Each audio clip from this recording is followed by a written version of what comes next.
I could get drunk off the lights of a city. Late night phone calls just to say you miss me, but you don't. No, you don't. Drop my phone now, that shit's broken. 2 a.m. and I'm lost in Brooklyn, missing home. Hello and welcome to the Smite Draft League. We have Godlike Division action for you. I'm Anthony Malum. I have KingFsher with me. Deelo will be your play-by-play caster today. We'll see him in game. On your left, you've got Eclipse with Spooks returning as captain, defending champions. On your right-hand side, you've got Wild Inferno. Fisher, talk to me about the players here. Godlike Division, always exciting. It definitely is, and I think you already mentioned Eclipse does have a lot of former Season 1 champs on their team. Spooks and AceConcept were on the winning team. They did play Hapn in the grand finals as well, so a real Season 1 super squad coming together for Year 2. But I'm sure we'll talk more about that in-game, and looking at the bans, there's some odd ones, obviously, taking out the tier from Mr. Tyraumatized himself, and a Hell ban. Did not see that one coming. Yeah, so with the tier ban, it's I don't gotta spell that one out. With the hell ban, we talked about this so much in season 1 premiere, and we talked about it a lot in the first set we saw for Godlike, that they have unique god pools and they ban and they prioritize differently because these guys don't just play in SDL, they don't just play in other SAL leagues, they play open circuits, they play SCC on occasion. These guys have experience. They play games all the time. They do things slightly different. I mean, obviously we're seeing prioritized picks here: the Freya, the Cleo, the Sasano, but they just have a different game plan going in. And that hell, that could have been something that somebody like Bayro was just really prioritizing. It definitely could have been, and also we don't really know what these teams do outside the game, if they've been scrimming, practicing, whatever it may be that steers them towards taking the hell away. They're going to leave open some good picks. Susano is going to get top locked, and on the other side, Kleena and Freya, that is a massive amount of late game damage. Yeah, that is crazy here. I'm gonna have to assume that Fragnick will be playing the Freya, as we saw a lot of ADC from them in Scouting Grounds. Cleo probably going to jungle because I feel like Bayro is a much more traditional mid laner. I'm looking for a more common pick here. Your Kukulkans, your Scyllas of the world, and Agni. I have to assume Sasano, on the other hand, is going to Tegveer, who was a nasty jungler, got a quadra kill in Scouting Grounds, BeanSoupBob, locking in the Nike here. I think that actually is where that's going. The skill here is kind of crazy. We didn't even talk about Swag, who's another returning season 1 vet, Zoats as well. Both crazy players. There's a lot of options and so much skill here. It's kind of insane. And that's before we even talk about AceConcept, who was one of the best ADCs last season, despite not getting to be on too many casted games. The skill was crazy there. And in Scouting Grounds, the same scenario, going crazy in every single Scouting Ground set. He really did perform really strong in Scouting Grounds. Like you said, the end of Season 1 2 really came alive, and for that reason I like Eclipse waiting on the pick. Obviously, he has a very diverse god pool, and allowing the draft to develop a little bit more should have a better idea of what kind of dive they're gonna face. That being said, there was a Khepri lock-in. I wouldn't put it past this Eclipse team to take something like the Eclipse or the Thanatos. I believe we saw Tegveer on both of those picks, and we know it's in these teams' wheelhouse to do like a Susano ADC or something and completely switch up the way Yeah, this draft looks. that is very true. D is one of our newest casters, and I'm excited for him to get to experience Godlike in its true form and potentially see some of these crazy picks. But at the same time, somebody like AceConcept we saw Poseidon ADC more than a handful of times from AceConcept, but we've also seen AceConcept pull out things that were more traditional. We've seen Kurnos, we've seen Rama at times. So the options here are crazy. Hapn as well has a very diverse god pool, and Bayro, I mean, there were some clips in the Godlike Division announcement montage from Bayro, particularly on Scylla, that were kind of out of this world when some of the grossest mechanics I've ever seen. Honestly, you and I both recognize a lot of these players. I feel very confident in us both saying that. I think Bayro might somehow be the most underrated in this and may have the biggest impact. Definitely, and I mean, underrated is a really hard thing to pull off in this group of players. They're all really iconic, really skilled as well. And we're not going to see Bayro go to the Scylla. It was banned out, I think, very wisely by Eclipse. So instead be piloted onto this Chiron, a pick that's really come onto the scene kind of unknowingly, unrecognized in the last few weeks. Chiron feels extremely well right now with that power build. Mhm. Having a Kalina, having a Freya on the team, it's really going to give Bayro a lot of freedom there in mid to kind of play at the pace he wants to. But looking at the other side is Sylvanas and Arama. We've seen these two a ton this season. If Sylvanas is locked in, it looks like a really, really strong team composition. Maybe a little bit stronger than we're seeing from Wild Inferno right now. Yeah, I have to agree. Chiron is a character that can go one of two ways in this current meta. Chiron can either be an absolute just bombshell of damage coming out of nowhere, especially with the ultimate just kind of being ridiculous, or Chiron can get pressured out early and feed and really become a problem child for their team. And I'm curious because I have to, it's got to go in the mid lane in this scenario. So I'm really curious how it's going to play out here. I mean, I was talking about the big mage characters for Bayro, and with a Chiron being locked in again, assuming for mid. I, I'm curious how it's going to get pulled out. I wouldn't be surprised either way. I wouldn't be surprised to see it go crazy. I wouldn't be surprised to see it have a tough time. I think Bayro is just that kind of player. It can definitely swing both ways in the terms of how this game goes, but already we're seeing some more odd picks. It's going to be a Kuzumbo support, not one I was expecting in the wheelhouse, especially this early in the season. Yoram and Gundar mid, too, all over the place, and certainly worth mentioning, the captain for Wild Inferno, Sandman Sam, not in this game. Yeah, as we wrap up here, that was something that a lot of the captains, I mean, clearly Spooks is a captain playing, but a lot of the captains were talking about just kind of picking their squad and letting them run wild and helping out from the sidelines. And Sandman Sam choosing that approach this time, as this team is disgusting, definitely with Sandman, but without, still an incredible team. With that, though, everybody's locked in. We're ready to go. Once again, you'll be joined by Deelo. I've been Anthony Malum, and we'll see you in game number 1.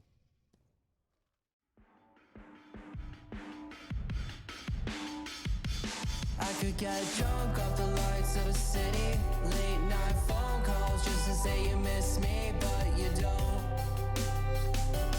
No, you don't. Drop my phone now, that shit's broken. 2 a.m. and I'm lost in Brooklyn, missing home. I know you don't.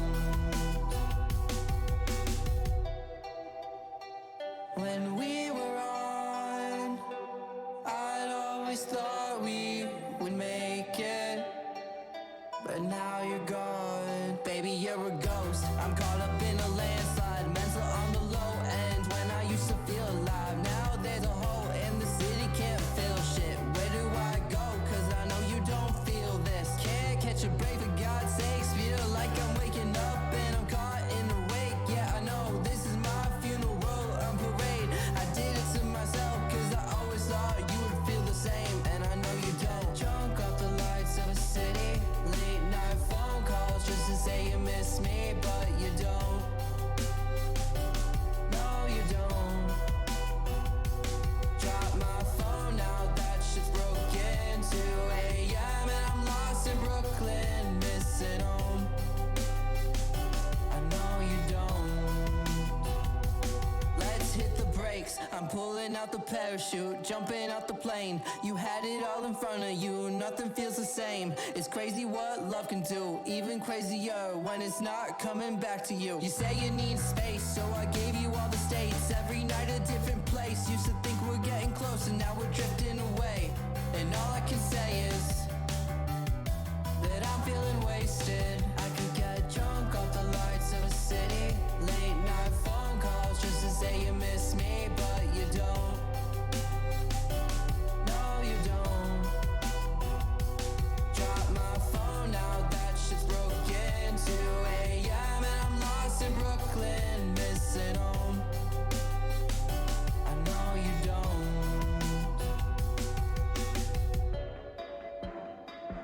When we were on, I always thought we would make it. Now you're gone.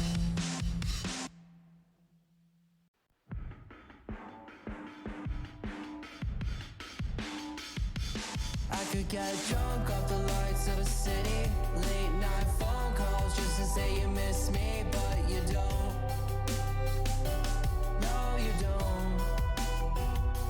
Drop my phone now, that shit's broken. 2 a.m. and I'm lost in Brooklyn, missing home. I know you don't. When we were on, I'd always thought we. Hello, everyone. Welcome to this Godlike Division regular season game. We are no longer in the scouting grounds. Thank you very much to my man Anthony for passing off to me. I am Deelo, joined here by KingFsher, and it is going to be an exciting one. As Anthony said, new on the stage here for casting, but really excited to see these gods and this game put in the hands of the best that the Smite Draft League has to offer. KingFsher, how are we feeling about this game, man? Just getting on into it. Definitely feeling really good. I mean, I think we talked about on the desk how we have a lot of returning players from Season 1, some really iconic players from the Premier Division. But even if you look past that into this season, some absolutely standout scouting games from these bunch, especially Tegveer in the jungle. Nick and ADC both had insanely strong scouting grounds performances, so definitely some players to keep your eyes on. Facts. I remember commentating one game for my man Swagga over there, and he hard carried one time as one of those late game gods that can do a lot of damage in the jungle if you get them some kills early. I remember them carrying a game with Mercury, but meanwhile, over here in the dual lane, Carry's doing a bit of damage themselves. Nick looking a bit low there. And going to retreat on, just be just on fine. So what we didn't get to talk too much about, though, as we talked about the players and their interactions, what about these gods and their interactions? I'm looking to the interesting Yorm pick. Love me some Yorm. Love me some big snake boy. So what I was looking at when I saw the Yorm pick instantly is the displacement versus damage factor. A lot of the gods on the Eclipse team have hard CC that can displace a god, but of course on Yorm, that guy's immovable. It's not going to be happening. So what do we think about that trade-off there? The damage versus the CC. Which one's going to come out more valuable here when it comes to this? Oh, wait, hold on a second. As we get back to that, a little bit of chase going on here. Tegveer in some trouble. Got some backup from Spooks, though. Seems like everyone's going to... Oh, never mind the Ruination and the jump back in. The re-engage from Eclipse. Going to turn that gank on its head. Nicely done. First blood going to fall in the favor of Eclipse. Now, apologies for that. Returning back to what I was saying. The Yorm pick. Our thoughts? It's definitely going to be interesting. I mean, I do like it into the Kuzumbo. Really, really hard to get displaced, like you said. Especially Susanoo as well. Insanely disruptive. Ooh, good steal, though, from Zoats onto the gold buff. But yeah, I mean, time is going to tell. In all reality, I think Tyraumatized can definitely play this pick, but I think the Nike might have a little bit more of an impact. A much more traditional solo laner and one that has an easier time really disrupting the flow of the game. But it seems like we're going to be trying to shut down this Nike. The gank looking on. The Banshee's Wail going to do quite a bit of damage. BeanSoupBob going to hop on out. And now it's looking like Tyraumatized in a bit of trouble himself. And the damage is coming out. The Storm Kata going to seal it out. Looking to make sure that his jungler's okay. BeanSoupBob going to retake the lane. And nicely done. Eclipse once again turning what looked like a bad situation flip-flopped on its head. Another kill falls to them. And we talked about Tegveer in the scouting grounds, how good this player was. Already off to a 2-0 start, that's something you really want out of your jungle. Especially on somebody like Susanoo, gets a lead, can absolutely run the game. So really like to see Eclipse making good use of Tegveer's rotations. Now the support's having a fun little standoff. Oh, a blink, aggressive play from Hapn. A lot of damage pouring in. Those basics are doing quite a bit. Nick very low, not going to be able to quite make the tower line in time. Hapn going to pick up that kill, interestingly enough. And it seems like they're looking to the support next.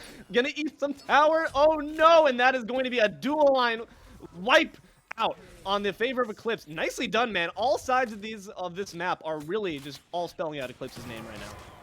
You gotta feel so bad for Zoats there. I mean, perfect body blocks from Hapn and AceConcept. Almost saw them pick up the Freya just seconds into the game with the same tactic. I mean, that's why they're in the Godlike division. The micro plays like that would otherwise go unnoticed. Incredible awareness from both those players to get into that position, where Khepri, I mean, had to kill a minion or get out, and not known for being the most high damage support in the game. Absolutely, and also just brilliant awareness of, we want to make sure we're shutting down this Freya early before the Khepri can get that ult so that they have access to that res, which can really make that entire situation much more dicey. So there's brilliant awareness that we should shut down this Freya early, because we've seen this Rama v Freya 1v1 before in the scouting grounds, and oftentimes doesn't go too well for the Rama when it comes to the 1v1 kill potential. So really smart plays there to honestly just shut down that threat early. We don't play with threats. Definitely don't. A Freya that has a lead is a scary Freya indeed, and Zoats steals away their second gold buff of the day. I think that's a lot harder to do than people think, especially on Khepri. Now BeanSoupBob gonna zone it off from Tyraumatized. Snake Smart move stepping there. up. And that's just Wow, the kind of losing play that a you're going lot to of see from health. these players in the top. They're going to not just be looking to mindlessly clear the lane. They're going to be looking to try to bait someone in there. Oh, if you want to not, sit on tower line, you're going to be losing some gold there. So it just shows the caliber that we're going to be seeing here from these players and why this game's going to be so awesome. I'm really looking forward to it, man. It definitely does. I mean, sitting on the tower line can be really fun. And this Jormungandr, I know we were talking a lot about having to watch a play style as the match goes on. Definitely gonna have to look at the build too. Does not build like most magical solo laners. Builds pretty heavy damage first item, maybe even two. I'd expect it's gonna be a Book of Thoth, maybe even Soul Reaver is pretty popular on Yorm. Probably not first item though, and now a blue buff invade. They're gonna turn their attention towards a Jormungandr Tyraumatized, dropping low, dropping to the grave. Third kill for Tegveer. Speaking of popular, man, everyone wants to hang with that, man. Everyone wants to hang with Traumatized, but it seems like the counter gank's on the foot. We have the support and the jungle being pulled back in. The rift is open, but not quite enough on the BeanSoupBob, and more members of Eclipse are coming on in. The Watery Grave is going to bring down Swagga right to its namesake. Zoats looking to get on out of there. He knows this thing is over. Unfortunately, was not able to get off that ult in time. Was just too quick with the damage. That blink engage from Hapn. That's what's happening, man. That's what's up. That was fantastically done. It really was, and now Nick Nick and Ace. dual lane. Wow, that 1v1 is not working out well. To the sky goes Nick. To the sky goes Ace. Just waiting, putting down those shots. Unfortunately, not quite patient enough to hit that first shot, and that might have just been all the difference. But still, honestly, you're going to be very happy if you're Ace forcing your carry to retreat there. Basically done here on both sides. Eclipse is just firing off on all cylinders here, right from the outset. They really are. I think we didn't expect anything else. I mean, both Eclipse and Wild Inferno, when the casters did their predictions, were kind of the two top teams everybody was really locking in on. And Tegveer really worried me there on the solo gank. I don't think got a chance to get it in, but held that ultimate for so long. So showing some really good faith in his team, being able to survive that dive, really without him using a whole ton. Now BeanSoupBob does have the Genji's guard online. Tyraumatized starting to stack the Book of Thoth, but that is going to be a long road back into that lane for the Jormungandr. Going to really struggle in this matchup, I think. Feeling some pressure trying to be put onto the ROM now, trying to reverse what's been going on here. 2 levels ahead is Eclipse's carry, so you're going to really want to be trying to put the slow on that. If I'm Wild Inferno here on the back foot here, where is my attention being focused in your opinion, Fish? Where do you think that we're looking to? Honestly, I think you're looking more towards your team than trying to shut down the enemy team. It's just not going to happen all the time. Tegveer got off to a really hot start. You can't shut down a Susano easily. Tiamata's so tanky. Kuzenbo is just an entirely different playstyle. So I think, in my opinion, focus has to be keeping your backline up. We've already talked about how good of a mid Bayro is, and having Nick on a pick like the Freya is definitely a really strong move, so making sure they can level well is going to be key here for Wild Inferno, but they're falling behind in XP, 2 levels in support, and another level and a half in the jungle, as BeanSoupBob now a target in right. Diving down beneath, but he's already got the Storm. Is revealing your position, buddy. You're not invisible. Everyone can see you. Gonna retreat on back to the solo lane there, but meanwhile, Eclipse is carrying the pressure. Zoats by himself. Storm Kick Tog gonna do quite a bit of damage. Finds himself body blocked for the 2nd time this game already. Oh no! But it seems like the solo has recognized the situation and now Hapn a bit on himself. Never mind. 2 more teammates drop on in, but a beautiful Scarab's Blessing gonna pull on that solo laner right out. But the damage is still on, pouring on, and now this time it's on Baywo. Oh, this is rough. This is quite a bit of damage coming in. The Banshee's Wail not going to do enough, and Spooks is going to pick up Zoats. Finally, the support drops on Wild Inferno. Still only Eclipse kills here, pulling up nothing but their damage. BeanSoupBob going to pick up the enemy jungler, and it seems like we might be able to get on and out of this just completely unopposed as Ace gets a kill on the Fragnick the other side. There we go. Finally, 2 kills, in fact, picked up by Bayro. Nicely done there. Managing to get some long-range snipes out and actually put himself on the board as well as his team. But unfortunately, overall, if you are Eclipse, you're okay with that. You're okay with that. Definitely are, and really good job by Bayroneri answering back there with a double kill of their own. I'm a little confused what that fight was even over. I think just trying to get some of the antsiness out, just fighting over nothing, really. I mean, Fire Giant not up, Pyro not up. I think they did get the blue buff, though, so maybe that justifies all the bloodshed. And AceConcept soloed the Freya in left lane. Not what I'm used to seeing with the Rama. Sometimes, historically at least in the scouting grounds, the Ramas have kind of struggled to keep up in those 1v1s.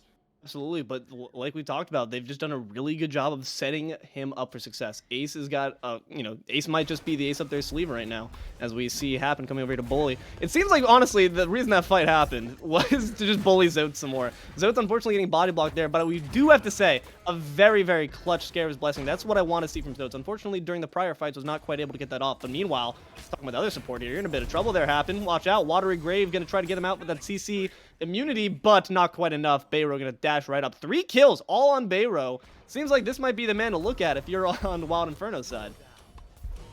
Definitely should be. 3 kills. Chiron is scary no matter what. Does have a level advantage over this Tiamat in mid, too.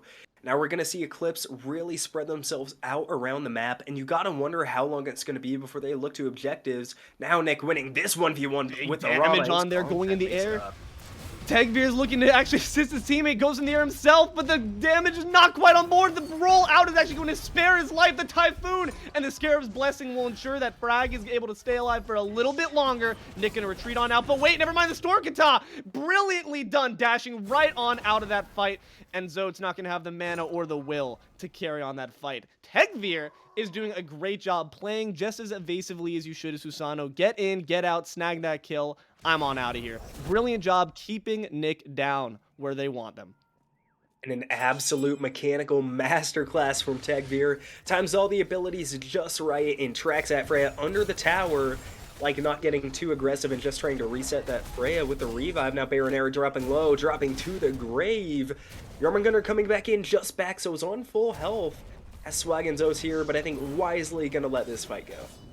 It seems like they don't want to let it go. They're putting on a little bit more damage. Nope, they've decided against it. Honestly, wise there by Eclipse. You know, take your laurels there. Retreat on back. Maybe grab some objective play, as we see here the Firemans are being looked at.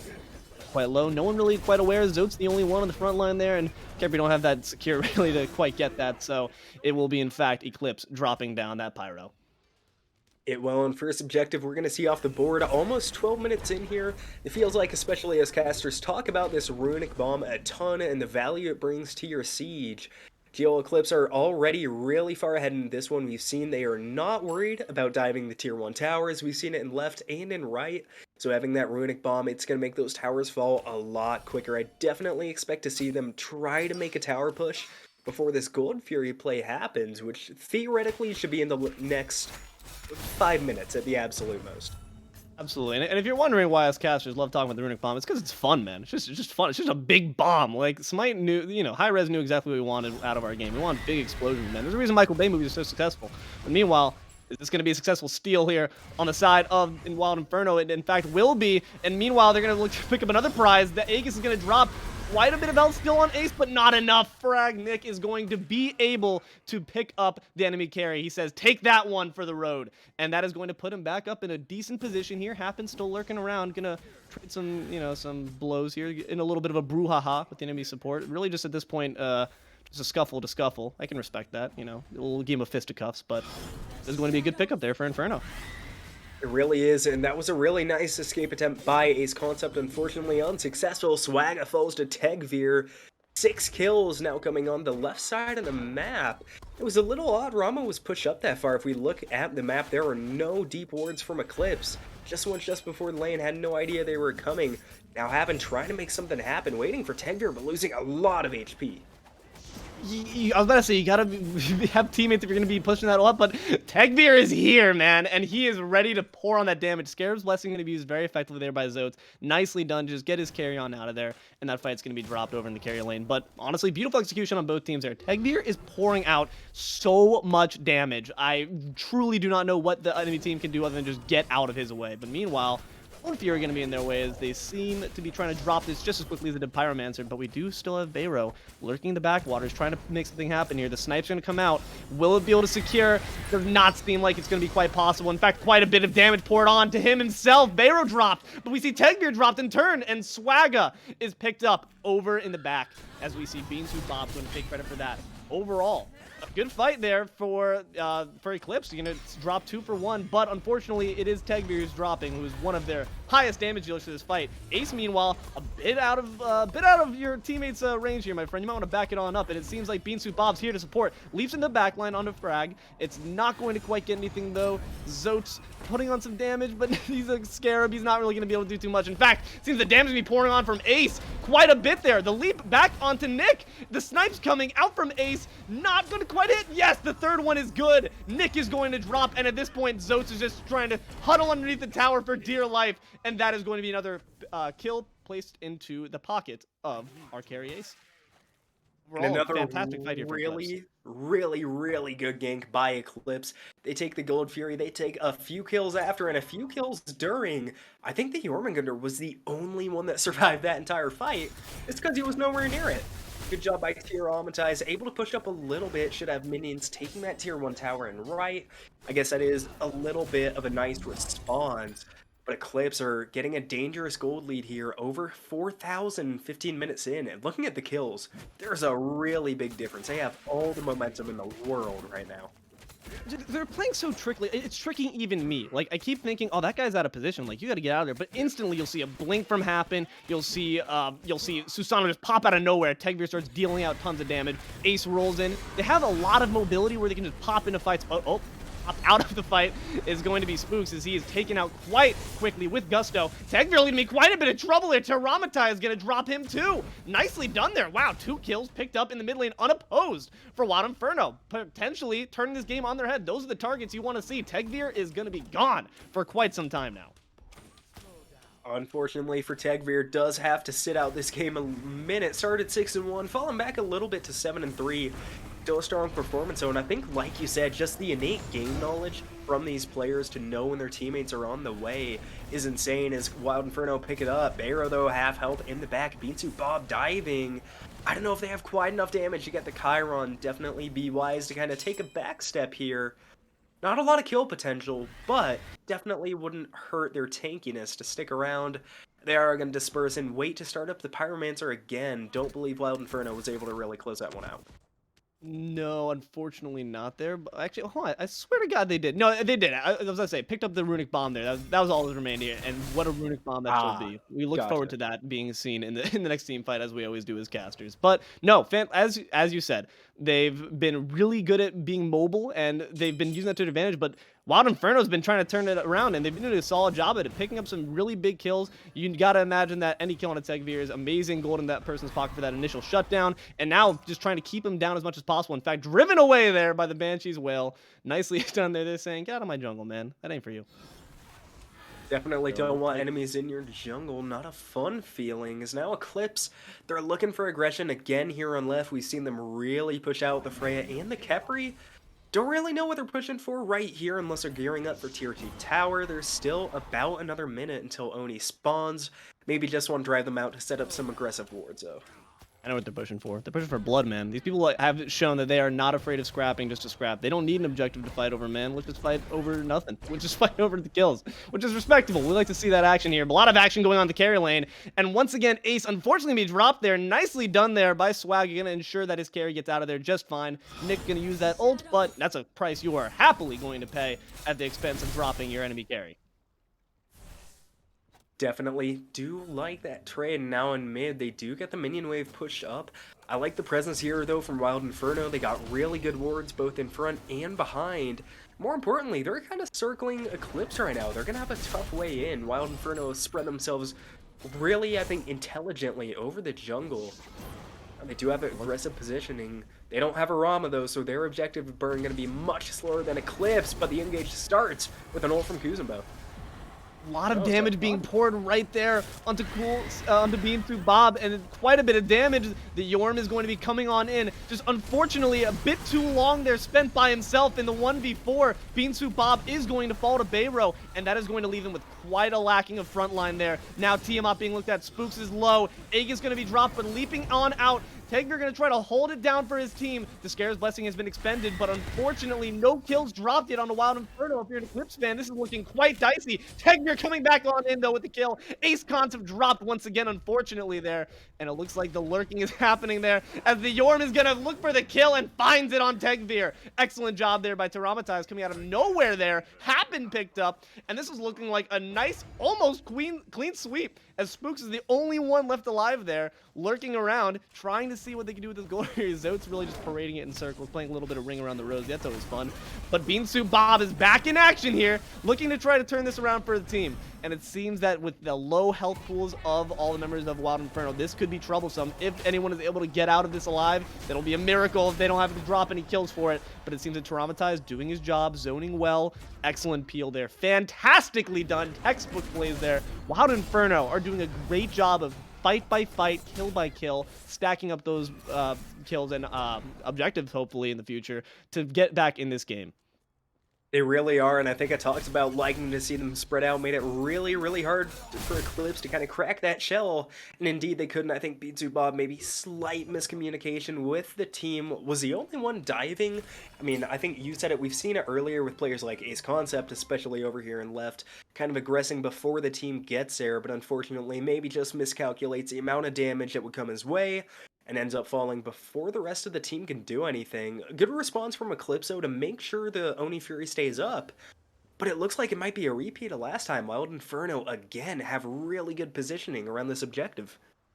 And again, it's just the intelligence you're going to see from these players. They're going to wait a little bit. They say, we know that they know that we're on the Gold Fury, so let's see if we can get a few more kills here. But no, after a bit of waiting, they're wisely going to opt to just try to drop it as quickly as possible. The Snipe's going to try it himself and actually succeeded! GL Eclipse is going to manage to actually sneak that away from out under Wild Inferno's nose. Fantastically, that's just, you know, that's just timing, years of practice, and honing that old skill. Excellently done by Ace.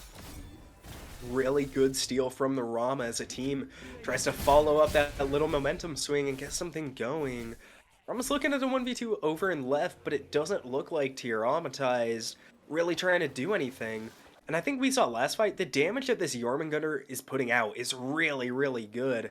I mean, was able to finish off Tegveer really easily, so I'd be interested to see if Tyraumatized elects to go for another damage item to end out this build, or maybe just another defense. This mitigation build is really, really popular right now. Absolutely.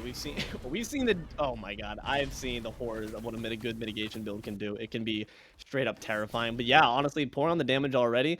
Up to him how he looks. I'd always love to see some more damage on the Yorm. I like to see Yorm just go in, put down some puddles, and start splashing around, having a good time. But up to his discretion. They're the Grandmasters for a reason. But what I did want to point to was just, man, I'm so focused on the mental game here, and I feel like if you are Wild Inferno, you've been playing like spot on for these past few fights, the mental wear and tear of like that steal coming in, like, man, we did everything right, I would be frustrated. So I'm honestly not surprised to see that they weren't trying to make something happen after that, but looks like something might be happening to our friend Tyraumatized here. Gonna have to use that World Serpent, just, you know, make some puddles, hop on out there as we wait for other teammates to enter, but it looks like they're not gonna quite let that one go.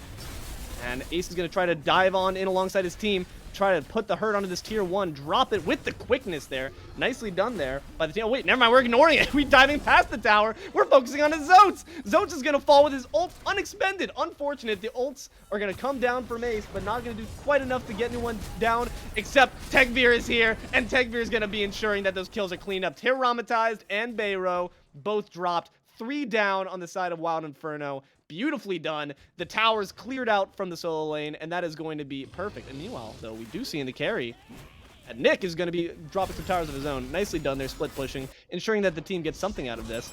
Tegveer going to try to defend, but meanwhile, we see that Eclipse is on the Fire Giant. They're looking for bigger things. I like the play call from Eclipse, because that was a really good response from Wild Inferno. Got the left and the mid T2 towers down. Great job by Swagga and Nick. Now Swagga's been spotted by BeanSoupBob. It's going to be a tough steal. Gets into the wall, though. Eclipse have to be careful. Dashes out. Can't take it. And Eclipse is going to get that, and that means an instant turnaround. Swagga is not going to survive this one. Cannot peep in any walls, and that is going to be a valiant effort. You know, trying to reverse the steal, just didn't have the juice for it. Swagga going to be dropped, as we see Eclipse looking to gear up for this Fire Giant boosted fight.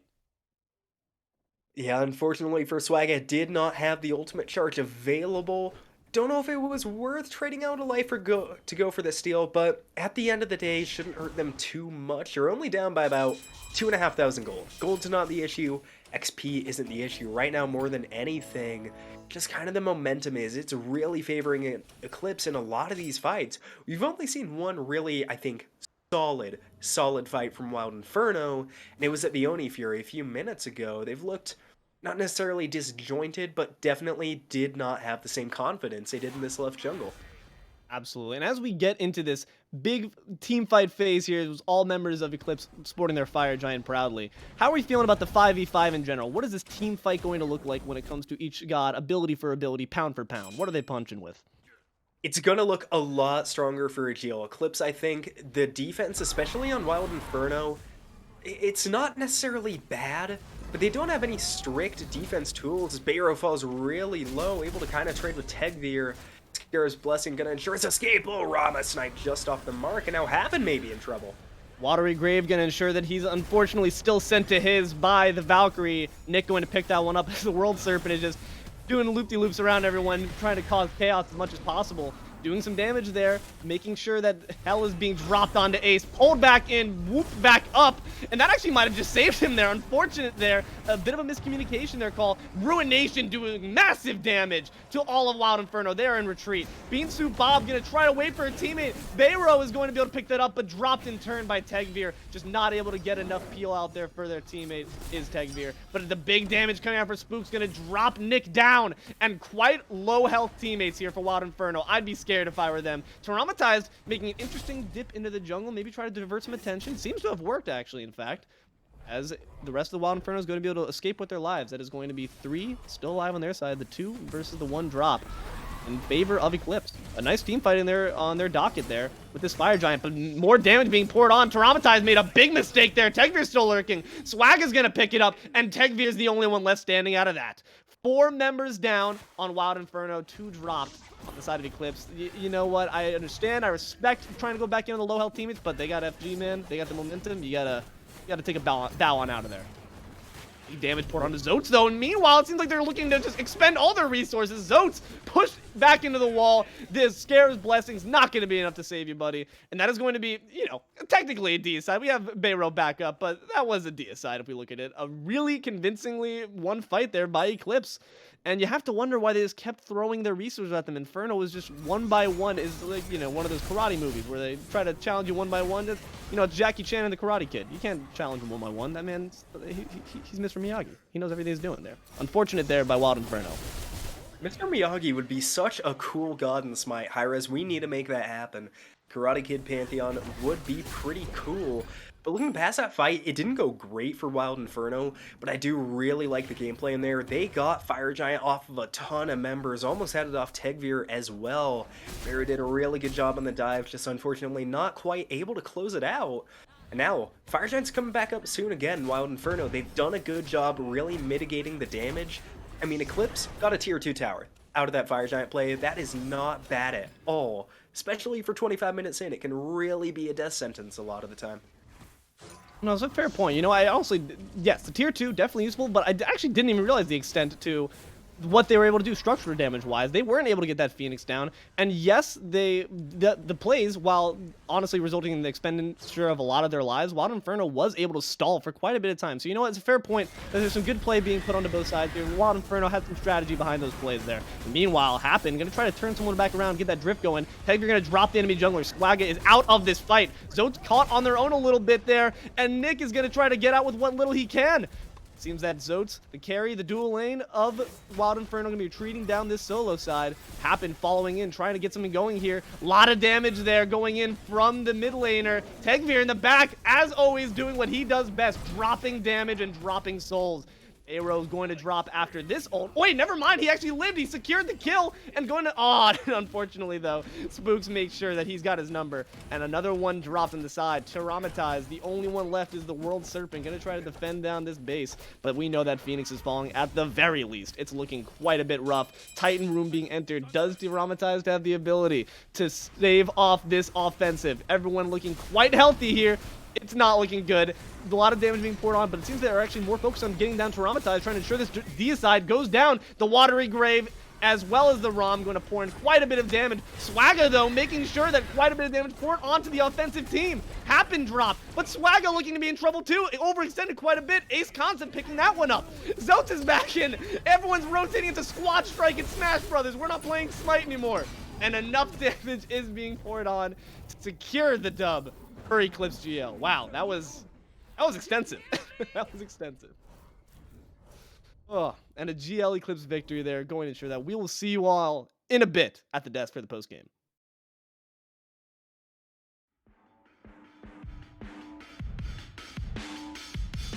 I could get drunk off the lights of a city. Late night phone calls just to say you miss me, but you don't. No, you don't. We are back here in the post game as we saw coming off the heels of a GL Eclipse victory here. What are our thoughts here, Fish, going into this, or going out of this, as we saw the aftermath of our fight here, the squabble over the Phoenix there, and overall into the Titan? I mean, it was definitely a really, I'd say, interesting game for Wild Inferno. It really looked during that mid-segment that they were gonna start to pull it back. We're looking really confident in their one team fight, found a lot of good pressure around the Fury, but then they just kind of lost it. I don't know if maybe there was something on their end that they just felt a little less confident stepping up to fights, or on the flip side, if Eclipse just had a really, really strong presence and they couldn't do much about it. And result is the same, not a bad look from Wild Inferno, but Eclipse just looked dominant. It always did seem to be that they're been on the back foot. They did have that momentary regain of momentum, but then I really do think it was when Ace stole that Gold Fury away, all that evaporated. You know, that's a hard thing to take, that you're playing so well and that happens out of nowhere. And it speaks to Ace just having that brilliant awareness and timing there. And honestly, credit goes to both teams. Zoats had some amazing ults on the side of Wild Inferno there, managing to get so many times their carry out of a dangerous situation. Bayro was pouring on, really being the flagstaff for that team, leading up with those first 3 kills that just put him on the board and put him in a dominant position, pouring on tons of damage. Unfortunately, just was not quite enough. Yeah, very unfortunately for them, and I did like the Chiron, liked the Cleo a lot too. Unfortunately though, I think Tegveer just absolutely, not necessarily jungle diffs that one. I don't think Swagga did bad, but the Susano just has an insanely massive impact. That game really can't be overlooked. But going into game 2, is there anything different you want to see specifically in the picks and bans, or are there any picks you felt like really, really ran that game? I mean, I wonder, it seems like the strategy, when I was looking at those picks and bans, it was interesting because once you saw Wild Inferno secure their magical carry, they instantly banned out every magical carry possible, trying to keep that out of Ace's hands. I'm wondering if maybe prioritizing that, because Ace was already able to do so much. I'm wondering what he's able to do with one of those gods that's really dominant in this meta. Perchance, if they get a magical carry on that side, get a little soul, get a little cheeky Oleron, could potentially spell doom. Sorry, not... Oh, apologize. I just realized I completely reversed it. But if you are, in that case, reversing it, then keeping that kind of power away from him, it seems like, is actually the continued path. I just realized I completely reversed it in my head. If you're looking to get that power out of AceConcept's hands, because he was doing mad work for both their teams on the objective side and also on the kill side. So honestly, keeping away from that carry. That meant scary. Definitely going to be interesting to see how they approach it in game 2, but that's going to do it for us here, and we'll see you back on the desk for game number 2 between Eclipse and Wild Inferno.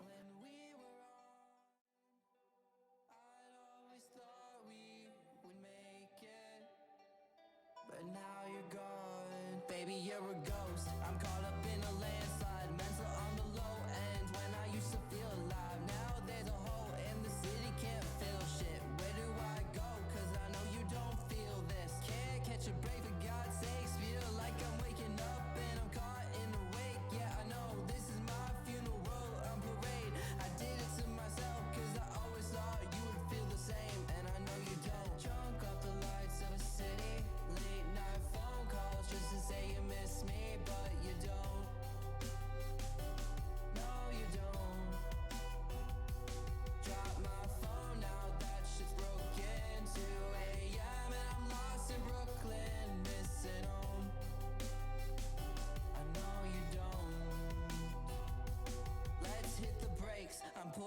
a parachute, jumping out the plane. You had it all in front of you, nothing feels the same. It's crazy what love can do, even crazier when it's not coming back to you. You say you need space, so I gave you all the states. Every night a different place, used to think we're getting close and now we're drifting away. And all I can say is that I'm feeling wasted. I could get drunk off the lights of a city. Late night phone calls just to say you miss me, but you don't. No, you don't. Drop my phone out, that shit's broken. 2 a.m. and I'm lost in Brooklyn, missing home. I know you don't.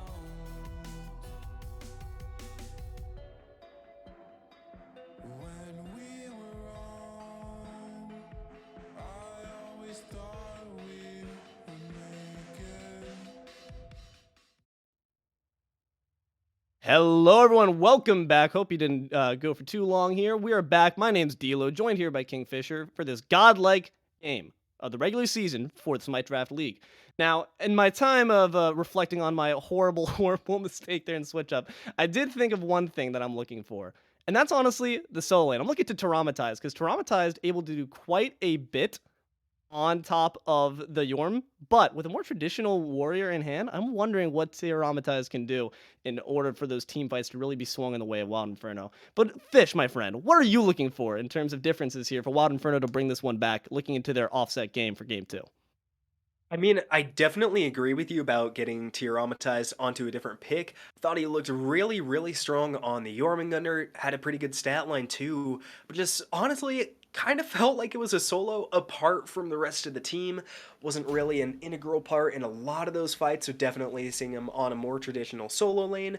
Perhaps a warrior, I would really like to see that, get him more involved. It's going to be a Merlin top lock. And on that same train of thought, I'd like to see a more traditional mid from Bayroneri. I think just like Tyraumatized, did really, really good on the Chiron, but it came to the team fights maybe lacking a little bit of that really, really big burst that could have helped shut Tegveer in particular down. Had an absolute menace of a game on that Susano. And that's a good thing to be feeling, you know? If you're feeling like, okay, our play's not the problem here, it's just a god pick, that's, that's literally 2 clicks of the mouse away, That's something that's really simple to fix. But it seems like we're actually going quite traditional here, once again, repeating it back, throwing it back the Kleena over to the side of Swagga, I'd imagine, and then we know that Nick's going to be taking that Freya down to the carry lane. So it seems like at the very least, these 2 picks remaining the same here. Going to be interested in that. We did see Kleena dropping some fat damage numbers at the end there, doing a pretty good work for his team. So what are our thoughts on keeping this the same? I definitely like the Freya pick at the very least. I think Nick was still getting his damage off. The one thing that Wild Inferno have to do better, they really need to limit the amount of ganks that go into duo lane. Last game we saw Hapn basically sitting there for half of the game, making sure the AceConcept never got behind. And you don't like to see this if you're a Wild Inferno fan. This is a strong, strong front line for Eclipse. A lot of healing, a lot of tankiness. That is going to be a rough one to deal with. Absolutely. It gives you at least a clear build, Whenever I see a bunch of healers, the thing I'm thinking is, oh, at least I know what item I'm building now. Divine Ruin's going to be putting on here, but we know these Grandmaster players are far too familiar with the way the world works here. So you're absolutely correct, though. Terra and Guan Yu, some bruisers. They're going to be bopping them in the front line. So interesting to see what adaptations they're going to be making here. What are you looking for Wild Inferno to maybe change it up in response to this difference? It may sound like a troll. I would absolutely love to see an Opwash into this team comp. I think it'd fit I love so well against Guan Yu and Terra. I mean, Terra's Standing Stones are a real important part of her kit, and especially the Guan Yu heal as well normally uses it to proc something like the breastplate if they end up itemizing into that. I mean, an Opwash can hit both of them really, really easily with that 3. Not the most mobile gods in the world, but instead they're going to opt to this Bacchus. I think it's a stretch that they pick that, so I wouldn't necessarily look to ban that if you're Eclipse, but Bacchus definitely should help dispel this aggression, a really aggressive support in his own right, and should more than be able to match that Terra. Absolutely. I know. I want to talk about that Watch more because that would be awesome. It would honestly tick all the boxes you're talking about, right? The more traditional mid laner and also really answering this healing that's going to be coming out from them. We'll say you're going to have to play incredibly well positioned if you're Bayro under the hands of that. So whoever he picks, the dive from Guan Yu and the dive from Terra potential, you're going to have to make sure your positioning is on point And Chiron, of course, has that escape, that dash that's going to make things a lot easier. So if you're going to be playing less mobile god, the more traditional mages that oftentimes don't have those easy escapes, you got to make sure that your precision, your escape potential and your positioning are on point. Definitely have to, and given the Bayro played Chiron last game, definitely wouldn't put it past him to play something like a Medusa, also as an anti-heal. Definitely wouldn't like that as much as our traditional mage, but it looks like Scylla gonna be taken off the table again. They saw Bayro in Scouting Grounds, they do not want to see any more of that Scylla play. I completely get it, and a Susano ban, very, very smart from Wild Inferno. A war on their prior comp. That's what that is. That Rom's getting banned out. That Susano's getting banned out. And I always think that's a smart idea. Never never step to someone. You know they're good on a god. Ban that god away. You got nothing to prove here. We're trying to win. We're playing for a prize pool here. So I think it's a wise move there on the side of Wild Inferno. Try to make sure that they're going to be put on something they're a bit more uncomfortable with, perhaps. Make Tegveer play that god that he doesn't have as many hours with. I always say that's the best move to go with. But it seems like our prayers have been answered here as we see the Amaterasu being locked in here on the side of Wild Inferno. What are our thoughts on that, Fish? Definitely like it. Gonna be interesting to see how it lanes against Guan Yu, but if it's able to get to the late game, has really, really good chase potential, so the Merlin, at least with that short distance blink, not gonna be completely safe from Tyraumatized at the end there. And there it is. We saw it in Scouting Grounds. If it gets locked in, the Achilles jungle from Tegveer looks really dominant, and now they're gonna grab Chiron ADC for AceConcept. Oh, the Lancelot, no, I was so hyped for the Achilles. That's okay, man. There's always the potential for a game 3, you know. So we'll have to see there. Unfortunately for my friend Fish, not going to be quite brought to fruition there with the Achilles there. But Lancelot going to be locked in, finishing it off with the Chiron. Going to say, hey, Bayro, I can do it too. But it seems like going to be put in the carry lane there. So now it's all eyes to this mid lane. What are we going here? I'm praying. My fingers are crossed right now. You can't see it right now, but I've got a big grin on my face and I'm looking for op wash. But something tells me that just might not come to fruition. Definitely, I mean, it'd be a risky pick, and I think there's one thing that I can see at least, it's kind of holding this Wild Inferno draft back in my opinion. They do not have a ton of CC. Agni would answer that problem if it's locked in, but Bacchus has a very, very, televised is not the right word there. I mean, you can see the stun coming from a mile away. Amaterasu takes a long time to charge up in that ultimate. It's some really easily avoidable CC, either through beads or just leaps. It's going to be tough for Wild Inferno to really confirm a lot of damage into this team comp. Yeah, their goal is just going to be Zoats is obvious, like you said, it's the obvious approach. Like Bacchus does what he does it well, but you know it's coming. Zoats' goal is just going to be like try to burn those beads, so that way you can make room for Tyraumatized to try to get some big ults off with that Heavenly, and potentially for Bayro to also get off some big bombs dropped in the back line there. Because like you said, they didn't have too much CC initially that landed easily beforehand, but now there's definitely some big team fight potential here. I'm liking what they're doing here, adjusting their strategy a little bit. Like we talked about, Tyraumatized can definitely make a bigger impact in that 5v5 versus before. So overall, some very solid adjustments here that I'm hoping will reflect nicely into the game. But that being said, that is us talking to the desk here. Let's move on into the game. We will see you in a bit. Don't go anywhere.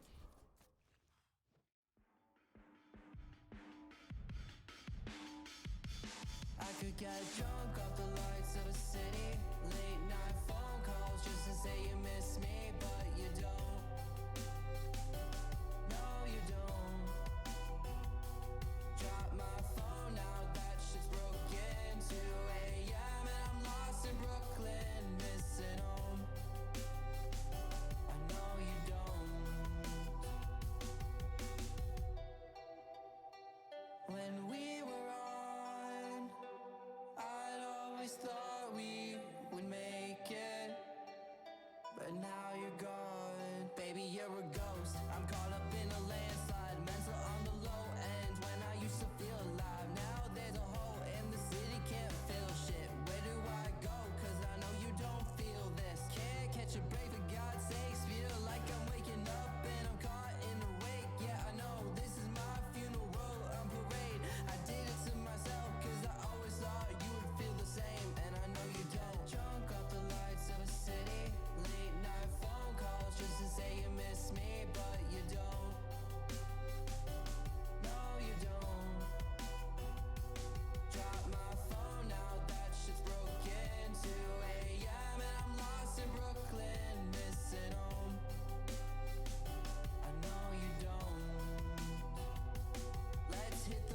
I'm pulling out the parachute, jumping out the plane. You had it all in front of you, nothing feels the same. It's crazy what love can do, even crazier when it's not coming back to you. You say you need space, so I gave you all the states. Every night a different place. Used to think we're getting close, and now we're drifting away.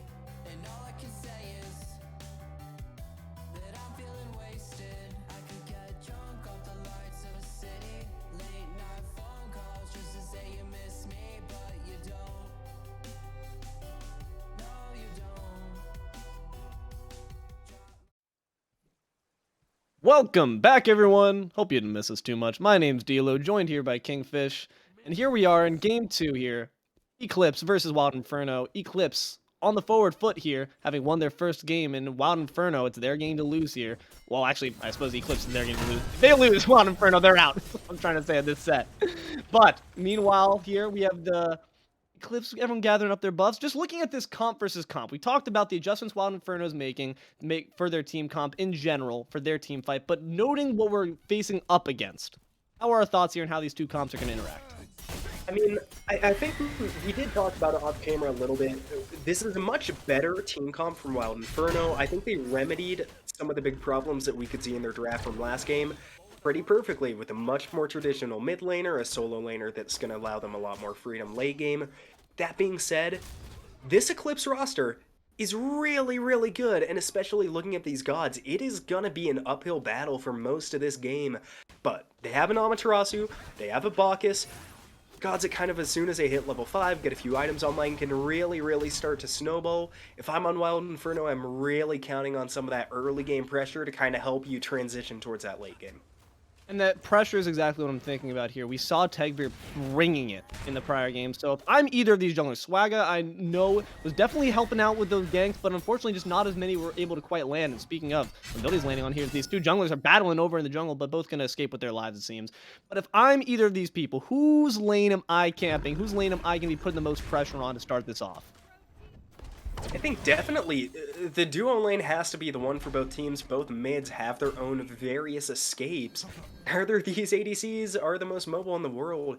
Now Tegveer being ran at by Swagga, gotta think he's just waiting for cooldowns to come back online. Oh, but now Spook's in trouble on mid. A lot of damage being poured on there, but just maybe not the abilities quite up there from Bayro. Don't have the ult quite yet, so not going to be able to drop those long-range bombs there. But Tegveer looking to be in quite a bit of trouble. Going to be dashing out, dashing again.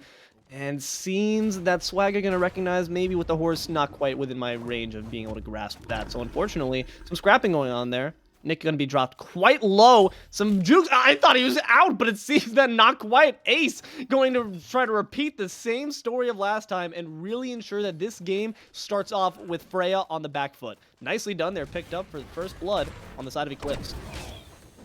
Yeah, really strong kill from Eclipse, and getting it onto Nick again. We saw first game. The Freya got a little bit bullied in lane, looked out a lot under tower by both AceConcept, Hapn, and Tegveer a little bit. If you're Wild Inferno, you definitely do not want that happening again. Freya can hard carry these games, but has to be kind of left alone, needs a lot of farm, and if Freya gets behind, it is not the easiest god in the world to really come back from a deficit on. Or something like Chiron, even from behind, still pumps damage like crazy.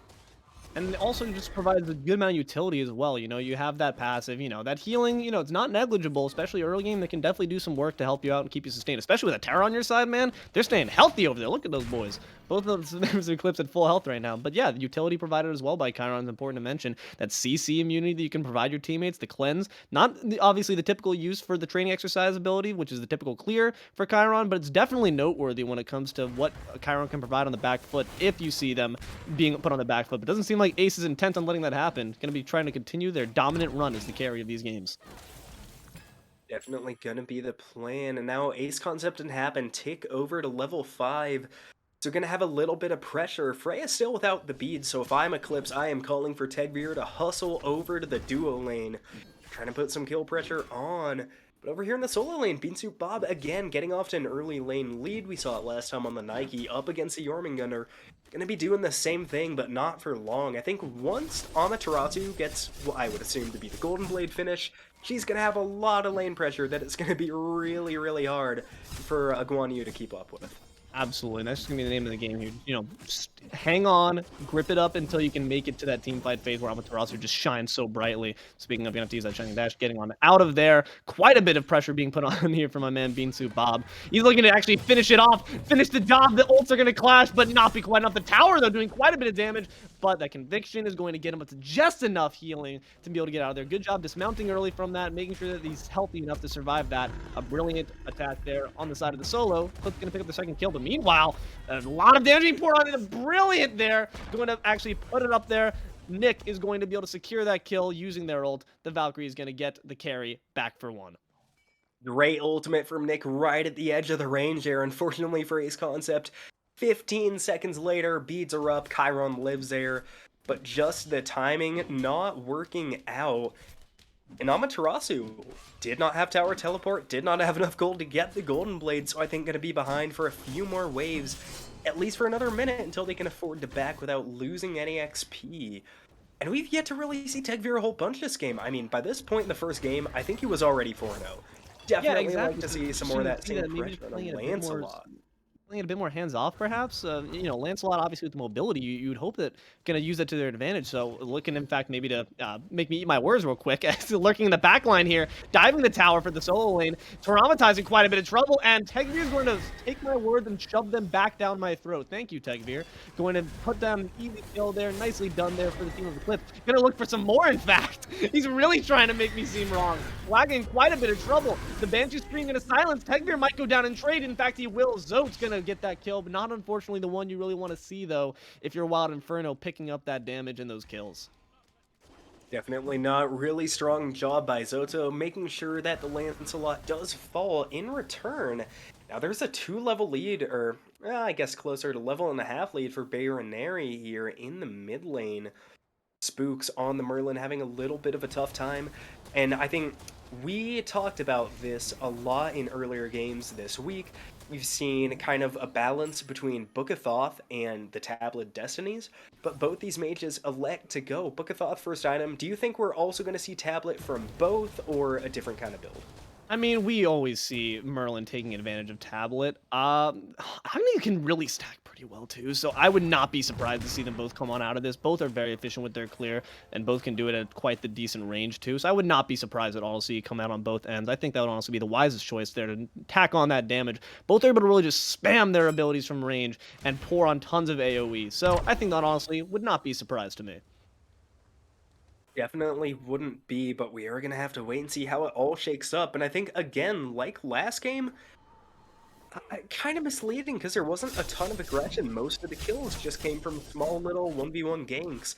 Same kind of thing here. We've yet to see any real forms of a fight. And notably, neither of these supports hanging around mid lane like we typically see. Mid laners pretty much stay close to the supports in rotation through this mid game. But Hapn and Zoats just running all over the map. No concern at all for their mage counterparts. Yeah, in fact, both are going to be the highest levels for the team because they've just been left alone to farm. You know, mom and dad are away. They can just eat whatever's in the fridge. And that's going to be a hell of a lot of minions there. So both of them are going to be looking to probably be incredibly souped up when they decide to join the fight. So that'll make for some interesting, you know, pressure on each of these people. Bayro and Spooks are going to have to really step it up to make sure that they're the mid laners to come on top. Because right now it's just been... they're just friends right now. But Tyraumatized is looking to be quite a bit of trouble, trying to really go in deep for that steal. Not going to be quite enough. But wait, hold on. The unfortunately misaligned ult there from Tegveer. Not going to be able to quite get that kill there. But finally, with this double dash, they're going to drop Tyraumatized. Tyraumatized just a bit too deep there, my friend. Trying to get that buff steal, being cheeky with it, and going to get dropped in turn. It is, and now we're seeing a little bit more aggression from both teams. A big gank in solo and a little bit of action in mid as well. Now looking past, we didn't see much early action. Last time I think it was 12 minutes before the first objective of the game went down. It was the Pyromancer. And I'd like to see these teams, and especially Eclipse, get a little bit more aggressive onto towers early. They had a lead early last game, but as a result of not pushing a ton of towers, not grouping up as a team and trying to siege, they had a lot of work to do when they got that Fire Giant. And I think we noted, too, that Wild Inferno did a great job defending. The only reason they were able to defend was because Eclipse wasn't very fast in clearing the structures. One of the small changes I'd like to see from Eclipse this time, because otherwise they played a pretty clean game. Absolutely. Yeah, you would notice that oftentimes they would actually, in fact, shift focus. That sometimes the objectives were used as a bit of a bait to try to switch it onto the Wild Inferno, maybe tack on some more kills there. But I think I agree. Play for the safe of the safe gold, the safe EXP of those objectives, and that can really just put you ahead just as easily as a few kills in your pocket can. I definitely agree that the objective play is what we're maybe looking to here see from the only adjustment that really Eclipse needs, because if they play just as well as they were doing last game, they're going to be in just a fine position, honestly. While though here we see a little pressure in the mid lane. Once again though, it's just really everyone's really chilled out in the mid lane at the moment. Divine Ruin though going to be picked up though for Agni. A nice choice there, I think, to put it on as early as possible there, because once those team fights start happening, you need that healing reduction with a capital HR. Definitely do, and now we see BeanSoupBob landing some damage on a Swagga. Already used the ult though, so no kill pressure. Iguana, you're going to be forced to walk away. Does have the tower teleport still up, so can definitely afford to take a little bit of poke here back and not lose any farm. But if we look across the map, I think we always talk about builds. I mean, it's just so integral to the game. Are there any build paths right now that are kind of standing out to you or not yet? Oh, might have to hold that thought as Pyromancer going to be filled by Wild Inferno. Before last time, they were able to sneak it in. They snuck it by me, man. I didn't even notice what's going on. Hapn, though, is upset about that. Is going to try to make something happen right here. Going to put on quite a bit of damage. Oh my god, are you a Terra? What are you? That is insane. No! Unfortunately, you know what? You had to have known that Hapn knew what was going to happen there. And Tegveer is going to try to make something come from what happened there. And Swagga is going to fall, but the tower shot is going to drop him in turn. Spook, though, going to pick up Bayro, who tried to lurk in the back corner, see what he can scrounge up. Going to scrounge up a death for himself there. Meanwhile, the enemy support, Zoats, going to chase out. Not really sure what he can really do. There's not too much kill potential, you'd imagine, but still beating him down with that leg of mutton. That is looking rough there. Honestly, hold on. Those basics are starting to add up there. A bit of damage there poured on. Zoats, though, going to be able to escape on out with his life as well as the other teammate. But Fragnick is unfortunately going to be dropped in the back of his tower line by those brilliant snipes. Ace, no matter what god you put him on, man, that is the real American sniper. How many confirmed kills does he have? Oh, just 2? But all right, you still, Chris Kyle, watch out, man. That's incredible. Nicely done there with those skill shots. Definitely was. That was odd. I mean, Nick was kind of looking towards the back of the tower, trying to dodge. I guess getting the movement speed, but unfortunately probably could have walked out of that one. But the pass is the pass. All the same, Gold Fury will fall to Eclipse. Nick now 1 and 2. Half a level behind Chiron, though. That's not bad at all for a Freya. I mean, 1 level lead you can take. It's when it starts to get 3, 4 levels down that I would be nervous. So for the moment, Wild Inferno still doing fine in that department. Tyraumatized, able to secure the buff, but might pay for it with his life. No ult to He's get out. done this already. Like, come on, man. You really want that buff that bad? Apparently he does, and he's going to be dropped in turn. Earns the ire of Fire Giant, but that's going to be healed up with the Conviction. Meanwhile, in the mid lane, though, finally deciding to join the fight here. Some damage poured on there, but nope. Once again, all peaches once everyone starts to join up and the things start to get tense. Mid laners are going to continue their truce, it seems. But once again, Tyraumatized just a bit too deep. You know, Amaterasu's laning phase, not the strongest one. Going to try to secure some gold, maybe to try to set back BeanSoupBob on the back foot a little bit on the farm side, but it's just going to result in more farm in his pocket when he dies in turn. Tyraumatized, unfortunately, going to pay for that steal. Oh, and now Tegveer blinks in aggressively, trying to get a kill, not going to find anything. Oh, and good Terra stun to kind of immune the Bacchus. Tegveer half HP, both the junglers going to have to disengage. Funnily enough, junglers don't build lifesteal, so not much hope of getting back up to full, but Eclipse have so much sustain in their kit. It's going to be really interesting late game to see how these team fights turn out, because I mean, Eclipse can just team fight forever. They're going to be perfectly fine. And there's only 1 anti-heal item. You would think there has to be some kind of curse donk, or at the very least, a contagion and a pestilence. Wow, really blinked on the name there from Wild Inferno. No, I'm definitely looking for the pestilence from the Bacchus. Very surprised because, like, you know, if you're leaping in, you're applying that pretty consistently around to everyone. Bacchus wants to be really in the fray, so I'd love to see that coming out from our friend Zoats there, but it's not quite yet. You know, it hasn't gotten to quite the team fight stage where we're seeing those big engagements, so, you know, maybe you can hold off on a little bit, but you want that on your roaming person, your roaming traveler who can really bring that anti-heal, bring the hurt to anyone that they come across here. But meanwhile, Over in the duo lane, some damage being poured on the Hapn. Those tennis balls are racking up. Serena Williams is doing a hell of a walloping. The ult can be dropped on. Meanwhile, Ace trying to provide some support in the back line. Tegveer running his horse in the wall. You're not clean up, buddy. You can't go inside those. Hapn gonna drop a stun, but not quite enough. Nick is gonna pick him up. But a lot of damage has been dropped on an enemy support, and the duo lane is gonna be swept up there by Tegveer. He said that wall was in my way, unfortunately, but he's also, you two are too. Gonna sweep them all up nice and easily and ride around and do a little victory lap on his horsey. And now we're going to see why wards are so important. Wild Inferno with absolutely 0 wards on the left side of the map. They got a sentry near mid and pay the price. Had no idea that Tegveer was rotating over. Now BeanSoupBob forced up into the ultimate. Can he land a stun? Just elects to run away. Tyraumatized in Amaterasu's ultimate does pick up the kill. So Wild Inferno bring it back a little. Pyro's still alive, but health bar's not nearly enough to try to make something happen there. Yeah. Unfortunately, they're going to be dropped, but Tyraumatized is going to pick up something more momentum for himself, which is a good thing. You want to see that on the solo laner as we start to see rotations coming on over. Pyroman's going to be looked at here by Eclipse.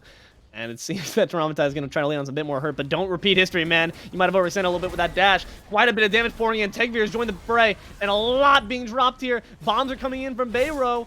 And we see Swagga is going to open the rift. They're tearing open the veil. Stun dropped onto Wild Inferno, but only onto Zoats, and he's still going to be able to pick up Tegveer. That is a lot of damage. Hapn still trying to get on out. Going to go back into his team, seeing that he has got support coming in from the left side there.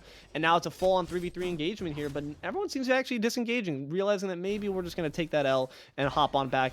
We can sustain back up with the Guan Yu combined with the Terror. We see those heals coming out there and get ready for the next engagement. And a little worry here, they might start an eternal team fight. Zoats is going to be put in the grave. No. Wow, does Bacchus get away? Seems he able to, but Hapn is not. The supports, the disparity. You have to get the dichotomy of man. Zoats able to leap away, but Hapn unfortunately dropped to the backline. Swagga lurking around just as, your friendly neighborhood ghost should be. Making sure to cause as much ruckus as possible in that backline and managing to pick up that kill. Nicely done. Honestly, I was really liking the play there from Eclipse to disengage, hang back, heal up a little bit, but Swagga was just one step ahead, making sure to be in the backline just where he's needed to really just cause as much chaos as possible. Nicely done there by the Wild Inferno jungler. Definitely a really good job. And now Wild Inferno, he did have 1 kill down, so maybe able to pick up a little bit of pressure in the jungle, but Bayroneri gets a one-way ticket back to the fountain.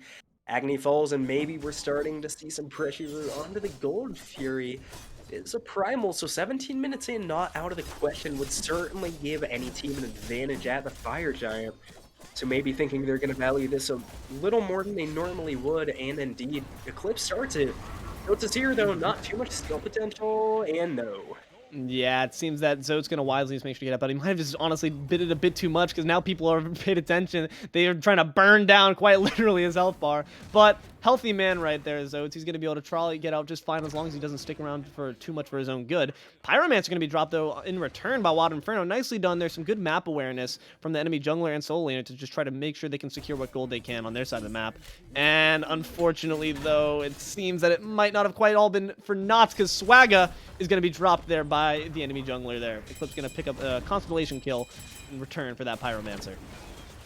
If like Eclipse could hear us earlier, they're finally going to do what we wanted to see them doing, putting a little bit of pressure onto the map. Tier 1 and 2 missing from left. Tier 1's gone in middle and right. It's going to make this Fire Giant play so much more impactful if they're able to bring it down. Not quite ready to start it up yet, though. They're going to have most members back and get ready, but Freya split pushing is going to draw AceConcept over to the left lane. And already, now that we have a moment action, I think we can revisit builds a little bit. Got away from it, but is there still anything that's standing out, or is everything kind of shaking out how we'd expect? Build anti-heal. Do it. Come on, Wild Inferno. We need to see that. We're seeing the impact of it.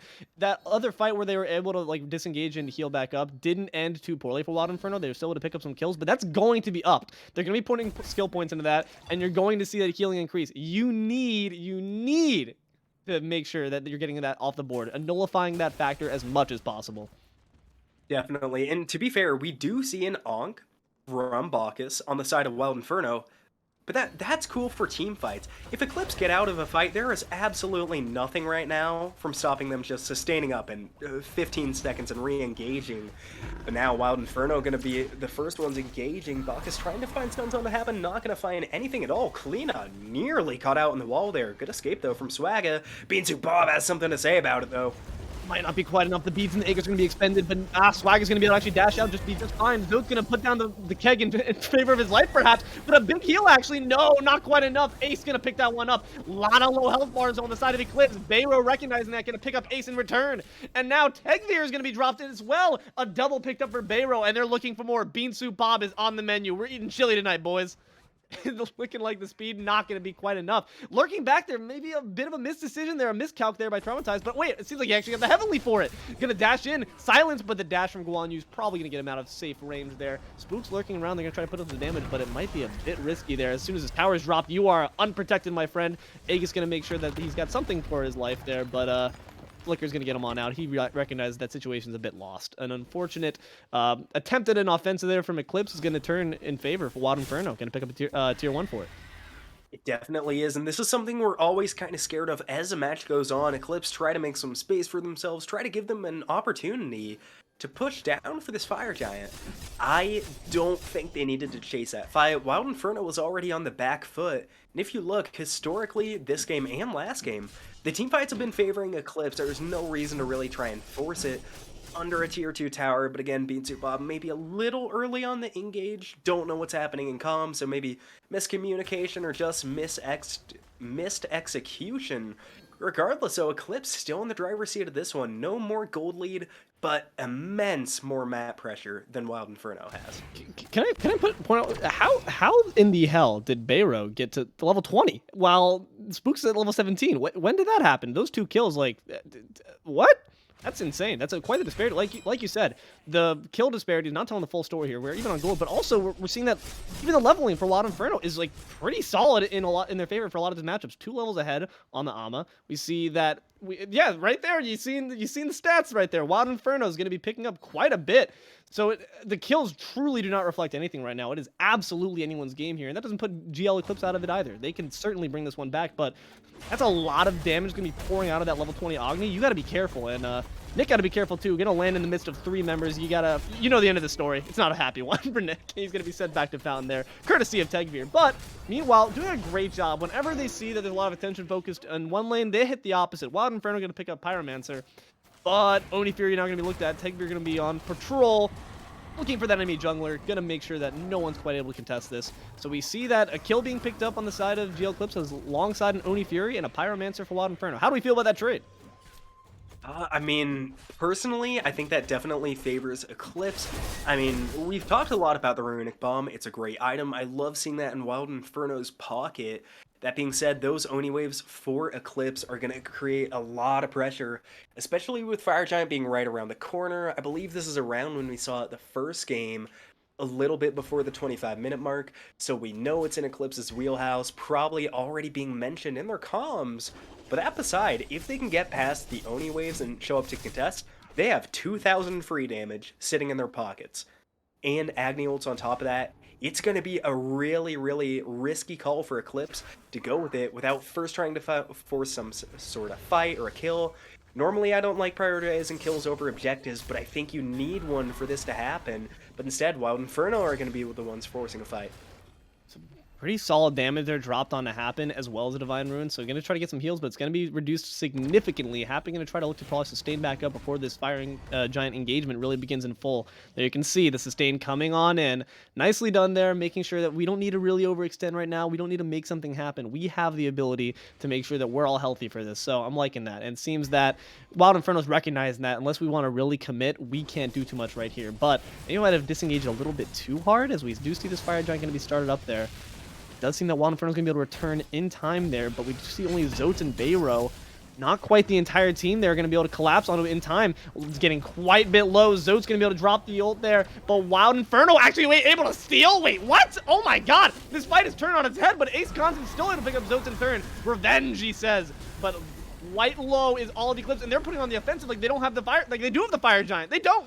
I'm a bit confused at the moment, but seems that Wild Inferno is going to play the part of the disengagee as they try to retreat on back, having taken their spoils of war. Quite a bit of damage poured on Spooks there, but in return, Bayro going to take a little bit of a void. And wow, Wild Inferno going to really cement their solid position here with the objectives. You know, we talked about how the last one went in favor of Eclipse, but you can't say anything other than that's just a solid steal in the favor of Wild Inferno. Now, I don't want to say I called that, but I think if we look back, I mean, yeah, they didn't use any of the runic bombs, but still able to steal it. Maybe Eclipse not quite valuing the damage at Wild Inferno or putting out enough. 19k on the Agni, certainly nothing to scoff at. That being said, they did find 1 kill onto the Bacchus. Surprised they didn't try to push it to the tier 2 tower or anything. Certainly looked on the forefoot, but now that they kind of backed and reset, I think the advantage swings over to Wild Inferno now they're all full health. They're not running to try to escape. It's definitely, the ball is going to be in their court for how things go. As Tyraumatized starting the fight. Hapn gets stunned. Not committing onto the Terry yet, though. A little bit hesitant, waiting for the damage dealers to arrive. Don't even need them, though. Wow, Hapn is low. That was quite a bit of damage from the Banshee Scream there. Out of the wall, too. But yeah, like you were saying, that they didn't even drop the runic bomb. I didn't even realize that. I figured that's an insane amount of confidence from Zoats, honestly. You gotta respect it. It worked out. Can't knock the man if it worked, but insane amount of confidence for the Bacchus just walking. I'm like, yeah, I can secure this, man. I got some ham in my hand, and actually managing to do it. So hey, props to them. They still got 2 bombs in their pocket and the hell awards to boot. Seems like they were listening to us all along. Very nice job there from Wild Inferno. I'm gonna put on the hurt. Let's try to maybe muster some forces up to try to knock down some of these towers. We see all 3 tier 2s ripe for the pickings here as they make their pushes onward. It seems like they're going to be actually opting to spread out, though, a little bit. Just opting to farm, maybe recollect themselves, you know. 10-16 deficit, though, is really, like I said, just not telling at all this story. It's so interesting because normally, you know, you see the numbers, it's the surface level, but no. Wild Inferno's really, really pulling ahead here. Definitely are in a 2,000 or so gold lead for Wild Inferno. And I know I personally talk a lot about liking to see big structure pushes when you get these fire giants. I'm okay with not seeing it yet from Wild Inferno. They're using this as an opportunity to allow themselves to be more aggressive on the map. Previously, Eclipse has really starved them out of a lot of farm, and everybody on Eclipse is going to be backing. Tier 2 is going to fall in left. If I'm Wild Inferno, I'm going to back up, go for this Gold Fury. Sure, you have Fire Giant, but I don't think you're ready for a Phoenix push. Especially when everybody but the support on both teams is level 20, there is serious damage, and a lot of hurt to be laid down on any sieges.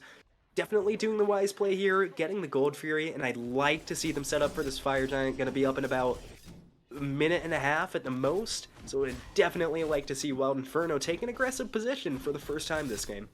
Absolutely, and like you said, it was smart of them to back up, get those Gold Fury, and also you got to give credit to also the team that's on the back foot there, Eclipse. Smart of them to not contest, in my opinion. I see so many times the fatalistic mistake where someone forgets, oh, they have Fire Giant, tries to go in as if it's a regular team fight. It's not. They have the advantage objectively, so it's wise to let them take the objective, in my opinion, and prep for the next really big one, which is going to be this Fire Giant Tango. So I think wise play there on both teams. Wild Inferno going to get some safe gold in pocket, and GL Eclipse going to maintain their safety in general. I think that's the best of both worlds there for both teams. Honestly, good play on each side. You can see why these people are in the top.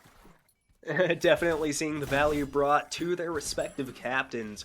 Now the Fire Giant dance is going to start. Eclipse, again, are going to be taking a more aggressive position than Wild Inferno.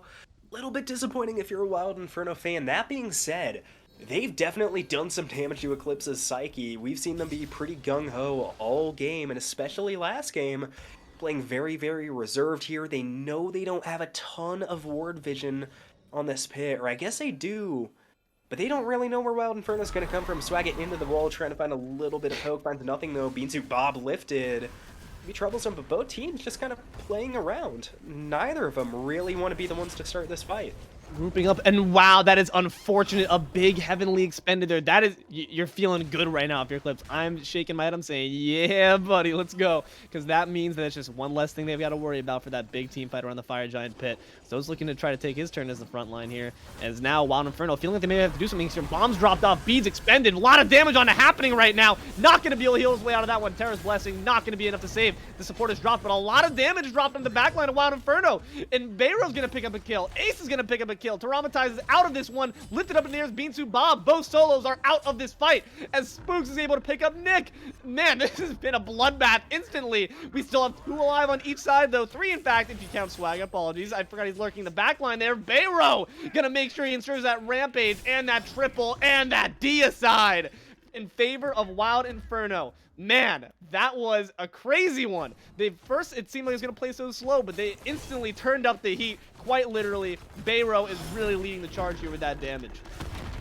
Definitely is, and now if I'm Wild Inferno, this is a mid Phoenix, and that should be a right tier 2 tower. Might be a riskier play, but honestly, I wouldn't be too scared of trying to go for it. I mean, Terra's not going to be able to do anything, just got to get something done before the rest of the team spawns. They do look content with just their mid Phoenix are going to reset. And I'd like to see them now take the opportunity to get aggressive onto a Fire Giant. If we look, they have ward advantage, and they definitely have enough time to get over there and really establish. Eclipse, they've looked good all game, but this is a really dangerous point where it can start to slide into Wild Inferno's favor if they aren't really, really careful with how they approach this next objective. I'm honestly happy with their decision to just like disengage after that one Phoenix. You know, we've got that fire minions pouring in, gonna be on the, you know, worrying you in the back of your mind as you step away from home. You're thinking, oh, you know, to leave the oven on? No, there's just fire minions turning up the heat right now, charging into our Titan lane. So honestly, I'm liking their just pick to stay safe, and both teams been doing a good job of just picking and choosing their fights here pretty wisely. And I think that Wild Inferno did a good job just getting, once again, that safe goal, that safe objective pressure, and making sure they can live to fight another day. But meanwhile, Pyromans are not going to live for quite a bit of time. Wild Inferno going to drop that once again, another runic bomb in their favor. Not going to be able to quite pick it up, though. There's a lot of damage being poured onto the enemy jungler there. Tegveer going to drop. Swagga going to drop. Both junglers are out. Hapn, sorry, is going to be dropped once again. Unfortunately, not as early as the last fight, but still going to be taken out nonetheless. Spook is now on the menu. Bayro pouring on that damage onto his opposing mid laner. It seems that Ace is going to be looked at next, but not quite enough. BeanSoupBob going to rush in to try to save on his carry. 2 members still living. And, you know, not bad teammates to here defend this Titan here as all members of Wild Inferno just pouring in. Seems like they're looking to end right away and turn this on its head. They want that even up 1v1 or 1-2-1 into this set. And they might be able to pour it on. A lot of damage on the Ace. They're not going to be able to escape in time. The beads will not save you, my friend. BeanSoupBob going to be able to retreat back to Fountain, but not enough to pour on, or to quench the damage being poured onto this Titan. And that is going to be a victory and a tie in the favor of Wild Inferno. Nicely done on their job, on their part. We will see you all at the front desk.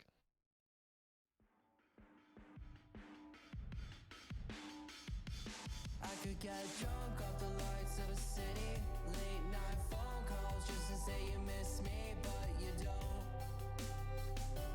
No, you don't. Drop my phone now, that shit's broken. 2 a.m. and I'm lost in Brooklyn, missing home. And we are on back here as the post game we saw just then. Pushing off of a really intense team fight, Wild Inferno decides that they're not going to play it safe this time, pushes for that Titan, and succeeds. Brilliantly done. What are our thoughts on this game as we wrapped it up? I mean, overall, just a much, much stronger look than Wild Inferno. I know we talked really early into the game about maybe being concerned with the draft we saw from Eclipse and not being able to keep up in pressure. That being said, they did a much better job, I think particularly in the mid-game. Last game, in game number 1, we did see them take a really, really successful fight around the, gosh, I don't know, 15-minute mark. And then from there, just kind of regress a little bit, but this time they doubled down, they get aggressive, they stayed aggressive, and as a result, we saw them really take over this game. You love to see it if you're a Wild Inferno fan. Yeah, and honestly, I thought it was going to be a lot more tough than it really ended up being for Wild Inferno. That uphill battle of the heals to sustain themselves back up, Eclipse was not quite able to find that. They had a few times where they were able to disengage successfully, but Wild Inferno, where it mattered, were able to keep up that pressure. And I think someone that should be credited, I wasn't crediting quite enough during the game, is Swagga for that. Swagga always making you like look behind your back. It's like a Resident Evil game, man. If there's someone in front of you, you know there's 3 behind you. And Swagga was always putting the fear of God, of the God of Banshees, in their hearts there, lurking in those backlines and ensuring that anyone who's low trying to heal up is not quite as safe as they might think. Yeah, really, really strong performance from the Kleena. We didn't see it be the most impactful in game one, but clearly just was not a god issue. Maybe a little bit of a situation as now Swagga cleans it up, does a ton of damage. Stat lines lie, 3 and 4 definitely had much more of an impact on the game that you could see. But looking on the flip side, back to Eclipse, it initially looked like it was going to be another really strong roster, but it just kind of fell short in the execution. Is there anything in particular you think you need to change, or was that more just Wild Inferno doing a really, really nice job? I think Bayro was really the key disparity because Bayro was able to pour in that damage a lot more safely than Merlin, I think. Spooks tried to do their damnedest, picked up some solid kills for themselves and picked up some solid damage too, but Bayro was just able to output that damage pound for pound.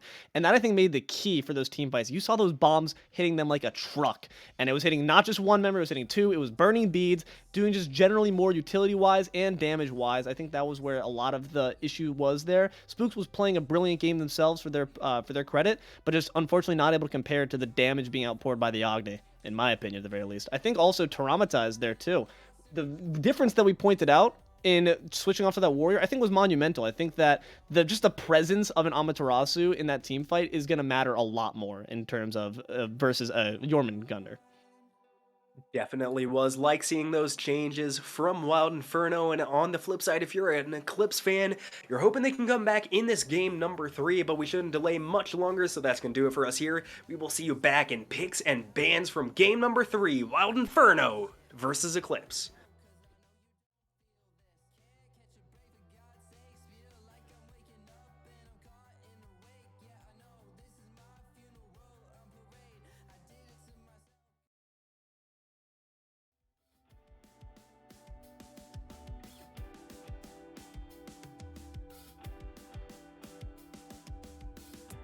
I don't wanna feel as cold as the winter. Let me sink into your bedroom floor. Lovely how lonely we are together. Crazy how I hold on for a little more. Drive into the night. I miss you sleeping. Where did you go? As soft as you're breathing. You left me alone, and I miss the late nights. So where did you go? 'Cause you were my safe ride. Now I drive alone. Drugs don't hit like they used to. Never as high as it was when I'm with you. So I drink too. Hello, everyone. Welcome on back here for the tiebreaker. It is match point in this godlike division of the Smite Draft League. Eclipse versus Wild Inferno. Don't be confused. They're a bit of a switch up here. We now see Eclipse on the side of Chaos, and we see Wild Inferno on the side of Order. I am Deelo, joined here by KingFsher. How are you feeling looking into this game 3? I mean, I think we're feeling really good for both the teams on the side of Wild Inferno. You really like the way that game 2 panned out. And I mean, I think we identified a few of the issues because admittedly there weren't many in the game 1, and they cleaned them up. They performed great. Everything that we wanted to see them do, they did it. But on the flip side, from Eclipse, it kind of feels hard to see where they went wrong. It was a very similar feeling draft and a very similar playstyle, but I think, in my personal opinion, it was a lack of Tegveer getting those kills really early on the Susano, set the pressure. If they don't ban Susano here, I want to see Tegveer on that again. Looked a lot more comfortable than on the Lance a lot, although still did pretty good on the Lance. Yeah, I was definitely able to get some ganks, but wasn't really able to start cooking until a bit later. You're absolutely right. Like, we saw some big ganks into the carry lane where he was able to sweep up 2 kills for himself, but not at a point where it's going to really keep him in the dust. They were already starting to get the engines chugging a little bit, so you would like to see that early pressure there. I definitely agree with you from Tegveer trying to make a repeat of game 1, you know? But in general, and we see here, in fact, a bit of a change up already. I'm liking this Maui. Always a fun god to see here. What can you say, but you're welcome. almost almost made me spit out my water with that one. But yes, Dwayne Johnson himself is going to be present on the Wild Inferno team roster this time. There it is. Love to see it. Susano on Tegveer. Nope, Tegveer on Susano. Really like this run back, but that Maui makes some problems. I mean, the landfall is so good. The pole is great, but having that piece of terrain that really separates fight, it's going to make it impactful. Tegveer not quite going to be able to chase down as heavy if Zoats can really, really land some good ultimates here. Yeah, it's always the whenever a god has, an interactable terrain, I always love to see the play with that. And in the hands of these godlike division players, it's going to be really interesting to see. I'm sure that Zoats is going to do a marvelous job piloting that. We see here Nike's back onto BeanSoupBob, going to be looking to go away from the maybe the consistent heals there and more just onto the consistent tank and spank there strategy that Nike oftentimes employs. What do we think about that change up? I definitely do like the change. The Guan Yu didn't really impress me too much. It certainly was not bad. I think BeanSoupBob still performed really well, but that being said, did not have nearly the impact of the Nike. That half HP shield means that BeanSoupBob is able to do a lot more in the backline, able to stay alive for a lot longer. But on the flip side, they have Nick going back to Freya. I'm a little bit perplexed why they haven't banned it out. Granted, I don't think it's been a massive problem for them to deal with. That being said, somebody getting the same god or goddess rather 3 times in one set shouldn't be happening. They're going to get way too comfortable. Definitely be looking towards Nick to have a really big performance this game. I was just about to say it. Like, I was wondering what the strat there is. Like, yes, you're correct on both of these fronts that, like, he's been playing this god is going to be up in the comfort level there, but also he hasn't been the biggest impact. But you're just giving him every single chance to roll the die. If he gets a 6, then you're dead, man. Like Freya, we know what happens when Freya can get started early. So you're gonna have to make sure that Ace is doing a hell of a job on that Rama to ensure that Nick is staying down in the dust where they want him. But I don't know, man. You keep him at it. He's got definitely a chance to bring this one back and lead it for his team. We know that Freya and all magical hyper carries can do work when it comes to a talented player like Nick being behind it. They definitely can. I do like AceConcept going back to the Rama. Feels very reminiscent of Game 1. I mean, they have the exact same draft up until this point. But that being said, when we look back at the first game of the set, Hapn was such a big team player in not only the early kills, but really making sure that the backliners stayed and kind of fell behind. Did a great job of taking Zoats out of many of the engagements. So for me, the support pick is going to be the most important on this team. It's going to take a lot to neutralize that Maui and really help slow down Freya and Tiamat. And Anubis, I don't think this gets locked in, right? This is an interesting potential. Hey, man, we were talking about Opwash. If we're even discuss Opwash, Anubis can't be taken off the table now. Let's come on, give me the dog. Give me the dog. Yeah, Ooh. buddy. We got Anubis.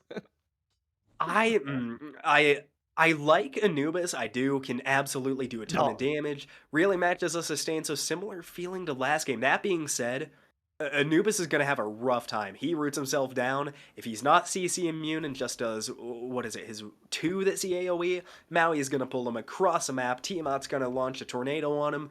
A sitting target for Freya never feels good. This is going to be insanely execution heavy from Spooks. Death Puppy is looking for some souls. No, I definitely agree with you. It's definitely a high risk, high rewards pick there, especially when it comes to the enemy mid laner. I mean, Tiamat relies on you staying still for that skill shot, that ruination. If you're hitting both parts of that field, you're getting stun onto them. You're getting a bunch of damage onto them if you're in that small center piece of the field. And hey, you want to stand still for me? That makes my job that much easier. So yeah, like you said, gonna have to really make sure that Spooks is playing that wisely. But meanwhile, here gonna be some people to try to maybe displace and help assist that Anubis to victory. There, we're seeing the Hercules being looked at on the side of Eclipse. Interesting to see if that could be put in there. What are our thoughts on that potential lock-in versus the Vimana? You know, I'm a little bit conflicted on it. I like Hercules right now as a god. Definitely like him into the Maui. That being said, I think late game this Herc support could struggle a little bit. I mean, just does not match the dive potential that something like a Maui does, like a Fenrir does, like a Vimana does. It's going to be really, really difficult late game for Happen to safely step into the backline. Herc really relies a lot about displacing the enemy front line. It'd be a weird. Oh, Interesting. It what? seems we're really opting for a lot of damage here. Are Not we? traditional Are we frontline you're going to see if the Ao Kwang is overlooking? put in there. I thought this had to be the support, right? Are they mixing it up? Alkwang I support was not on my to-do list today. Not gonna lie. I can't imagine. There's no way. What? Perchance? I mean, not traditionally. You have seen Ao Kwang go into the solo lane, but we know that BeanSoupBob, that's his home right there. So I'd imagine that must be the case. But having some time to think about it, Nox going to be a more traditional mage. If you're gonna some more traditional magic damage, you're going to see there in the support lane. Really having our number there, confusing the hell out of us for a bit there. But an interesting pick there. What are our thoughts on the Nox? I think same time as last, like I said, with Hercules, gonna have a rough time diving. That being said, strictly as a peel support, Nox into Fenrir is gonna be really good. Swagga is gonna try to jump in, not gonna be able to do anything as soon as Hapn sets that bubble off. Similar thing I'd imagine with the Vamana, and even the Tiamat if they tried to leap in. Definitely an interesting pick, but it is gonna limit a little bit just how aggressive Hapn's able to be. Yeah, it's gonna be good against when any dives happen. If we're trying to look to negate the factor of swag on that Fenrir, which is a scary one, then Nox can definitely drop that down, prevent the Brutalize from doing as much as you might want it to. So I'm liking this pick. It's an interesting one. Definitely a bit more traditional, a bit more wise in my opinion, than Ao Kwang or anything along those lines. So it's looking to be an interesting one. I'm liking to see the changes, a little bit of old, a little bit of new though as well. So we'll be seeing you on in this game 3 momentarily. Don't you go anywhere.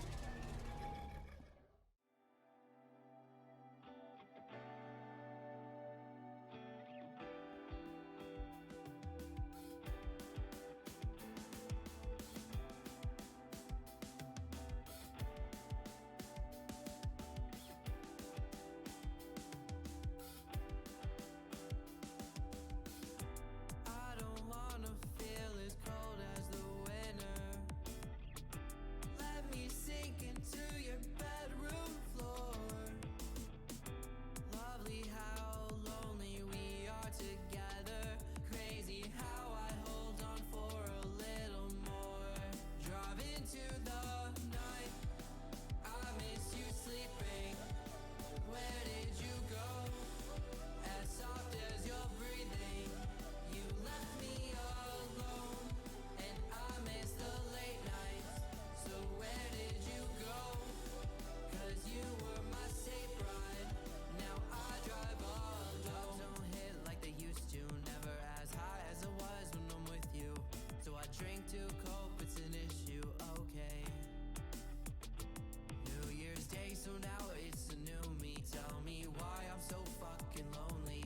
I don't know why you won't love me the same. Drive into the night. I miss you sleeping. Where did you go? As soft as your breathing. You left me alone, and I miss the late nights. So where did you go? 'Cause you were my safe ride. Now I drive alone. I miss you sleeping. As soft as your breathing. You left me alone. I miss the late nights. 'Cause you were my safe ride. Now I drive alone. I miss you sleeping. Where did you go? As soft as your breathing. You left me alone. And I miss the late nights. So where Welcome on back, everyone. We're here for Game 3, the ultimate all the marbles game here between Wild Inferno and Eclipse. As we look at this godlike division regular season game of the Smite Draft League. Fish, as we just look to our initial looks between the comps here and how they're interacting, it's the question I'm always going to be asking you as we start this off here. How are you feeling like the interplay is going to be looking here?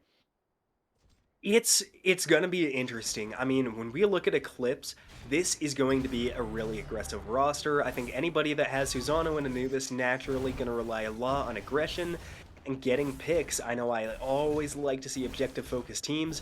This is not that kind of team, and it's not going to be either. It's a really execution-heavy team comp. But on the other side, Wild Inferno's go. Oh wow! On the other really side, he's go by dead. Wait, AceConcept. what? All right. Wow. Dude, has it always been first blood on a Nick, man? Oh man, that is that's rough. A real Cinderella story from At them. least 2 of the 3 times. I'm not sure about last game, but game 1 was definitely the case. No, game 2 it was too. Nick, Oh. man, that's rough, buddy. That's rough. Hate to see it. Definitely not fun for the Freya, but I think, like I was saying about Wild Inferno's draft, it's a good draft. I like it. The only thing that worries me, we've seen 3 games and 3 really, really different team comps, so it might be concerning to see how they play, but Hapn could be in trouble here. No dash. And the miss Nox the doesn't lead look there like on the target. Swag. A lot of damage being poured on here, but the leap is going to maybe actually be the crucial factor that saves Ace there. Swagga, unfortunately, missing that leap, but looking now for the Swanton Bomb onto Ace in the back line. Not quite enough damage, but the support is going to fall. Nick going to pick up that kill in Vengeance, and just a bit late there is Tegveer going to be able to just have to hop on all the way. Susano is going to be out-mobilized there by the Fenrir.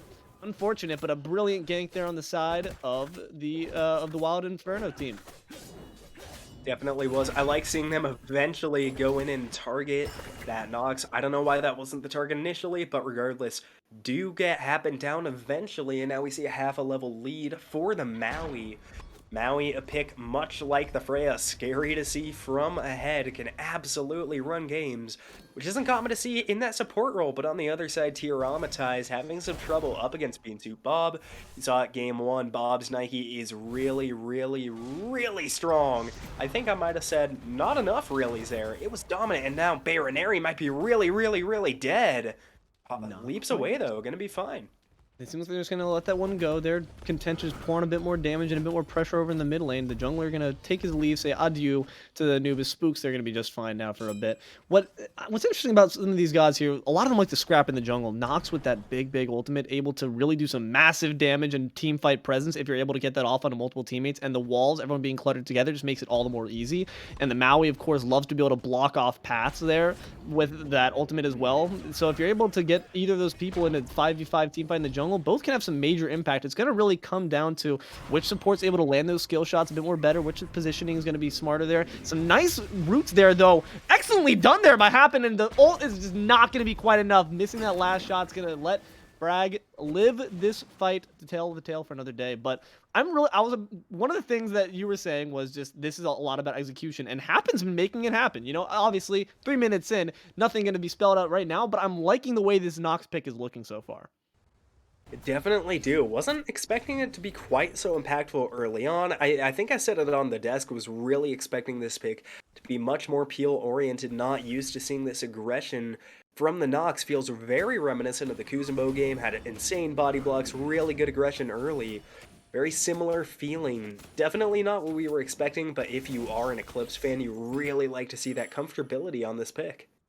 Yeah, no, it's a bit of lack of, surprise is always a big factor, and this is going to be something that they're not going to be quite expecting here, so hopefully that lack of familiarity. Whereas, of course, while Nick is going to be very comfortable with the Freya, they're also going to be very comfortable playing against it. That cuts both ways, so it's an interesting thing to note there, that we've seen this matchup twice already. AceConcept was facing against this Freya now for a third time, so perhaps the reason they let this go through is because not only are you familiar with it, Nick, but we're familiar with you. We're in your head right now, so it's going to be interesting to see who comes out on top here with the reads. Definitely could be a strategy, and to Eclipse's credit, they've been shutting down the Freya really well early game.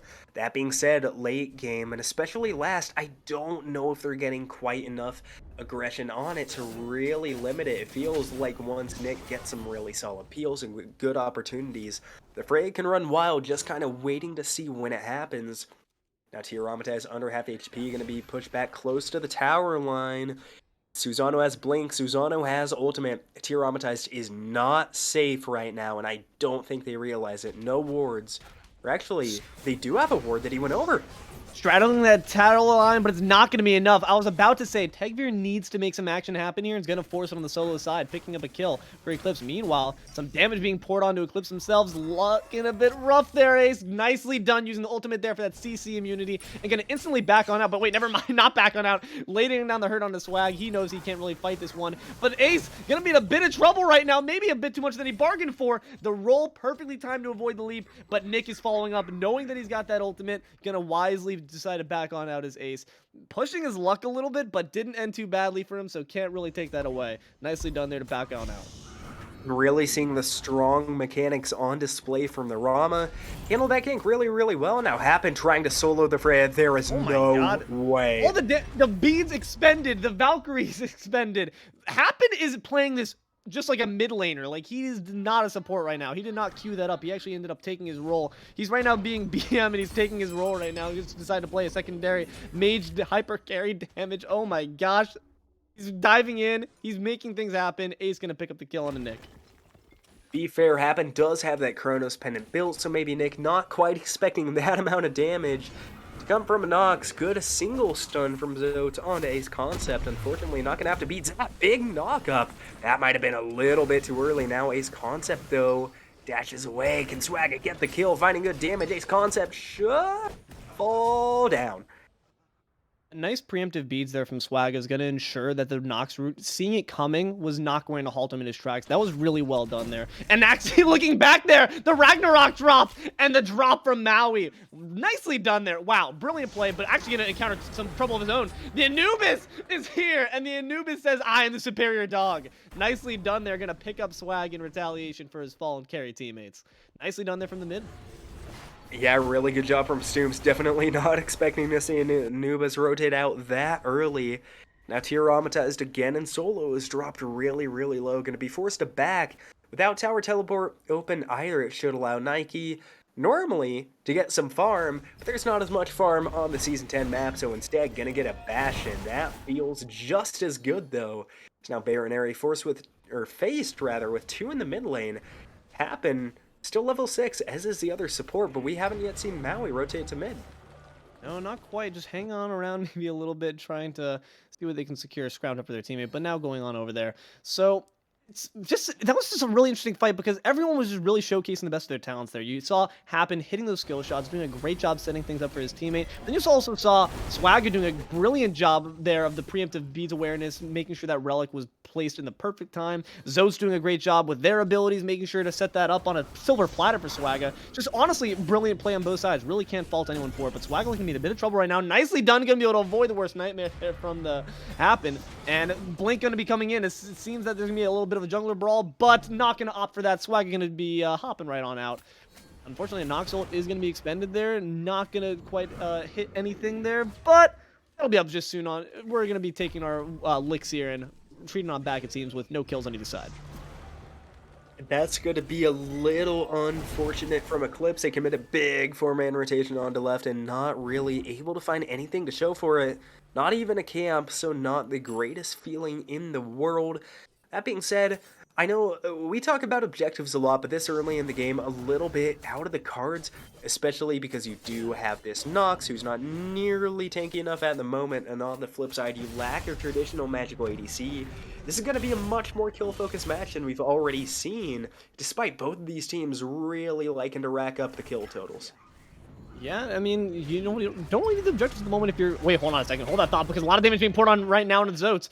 The Anubis just putting in work right there. Gonna force Zoats to retreat on out, but with his life at the very least. But yeah, you don't need these objectives if you're recognizing the situation that we can't really knock those down right now. Let's just farm on up, and they're doing a great job of that. Level leads across the board, favoring Eclipse right now, as well as the gold total. So it's not like they're worse for wear when it comes to either of those stat lines. So maybe we can hold off on that until they force the action, ensure that at least we can move this Nox across the line where she can start doing some big damage when it comes to everyone gathering around that gold fairy. But it might seem like we're looking around this as everyone's starting to lurk on that carry side. Few people on each side here looking around. Nah, not gonna quite engage on anything at the moment, as we just see looking for buffs. But Hapn, bit of early aggression there. Hapn is... I'm really looking for Hapn to make it happen, honestly. Hapn's looking to be one of the key players here and setting up those big blow-ups, but it seems like he might be blowing up himself. Wait, just letting him stay? That was insane for a second. Swagga can be able to drop Hapn, and a big ult there from Zoats gonna do some damage. Ace gonna fall to the sky, or Swag gonna fall to the man in the sky, and Nick gonna take down Tegveer in turn.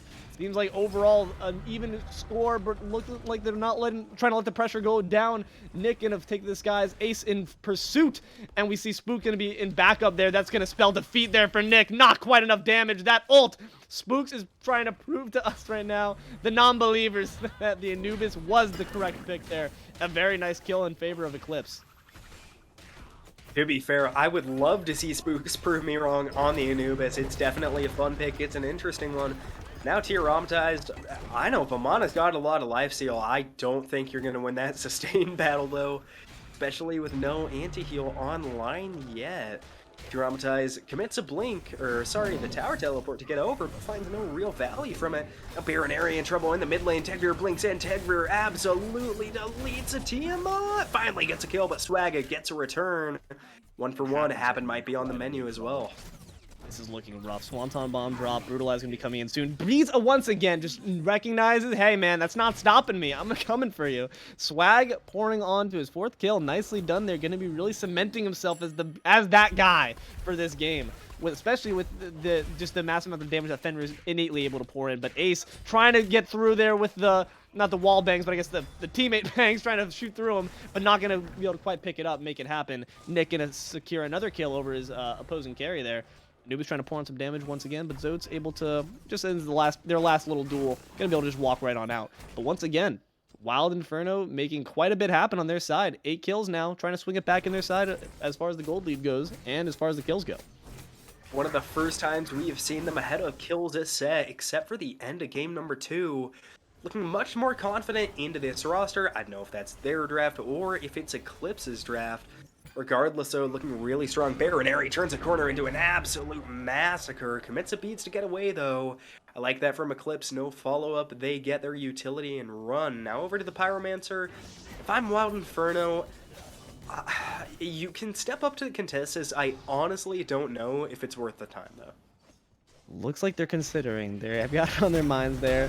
Considering this Telltale game right now, they're trying to pick up their options, but seems like... Did they secure that one? Hold on a second. They did. Wait, really? Oh, shoot, okay, never mind. Getting to walk away with that nicely. And it seems that a little bit of damage being poured on. They're trying to decide whether or not we want this fight. Inferno dipping in and deciding to waltz on out there. We're going to just take this one and leave it. So Eclipse going to manage to pick that one up there. Oh, wait, sorry. Wild Inferno going to manage to pick that one up there. Nicely done there on their aggression. But meanwhile, a bunch of damage being poured onto Ace there. Those astral arrows aren't going to help you unless they do. Hold on. But the Valkyrie not quite able to get into the skies quickly enough. Ace just a little bit slow on the upkeep there. And Nick is going to once again put on another kill there. 3-3. Actually, both of them 3-3, it seems. Really matching tit for tat there in this carry lane. Interesting little matchup there that we got going between the two of them. But what are our thoughts on that team fight as we see wrapped up there in Wild Inferno's favor? Definitely like seeing that from Wild Inferno. I know I was questioning the engagement at the Pyromancer, but make me eat my words a little bit. Big Ragnarok on to happen. Wow. Nox wasn't ready for that one. Oh, might get out save. Oh, Zoats is here. I don't think if you want to be inside of anyone, it's not the immobile Anubis. Hapn's still in quite a bit of trouble. They're all diving after him, man. But it pour on an ult. But Spooks is now being turned as a target, but not before he puts just enough damage to take out the jungler. They really neglected him for just a bit too long there, and he paid the price for it. Nicely done there to shut down a person who on the side of Inferno is really going to start picking up a lot of momentum. So excellent job there, recognize the situation. Spooks going to ensure that not only does the support live, but he's able to get a kill in turn.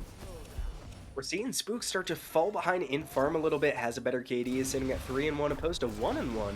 2 levels down on this team out though, who we've seen moving around the map, and now Rama going to be on the menu. AceConcept dives into enemy territory, diving back to the grave though. Falls for the 4th time, and this is the first time we're seeing Freya really step into her own.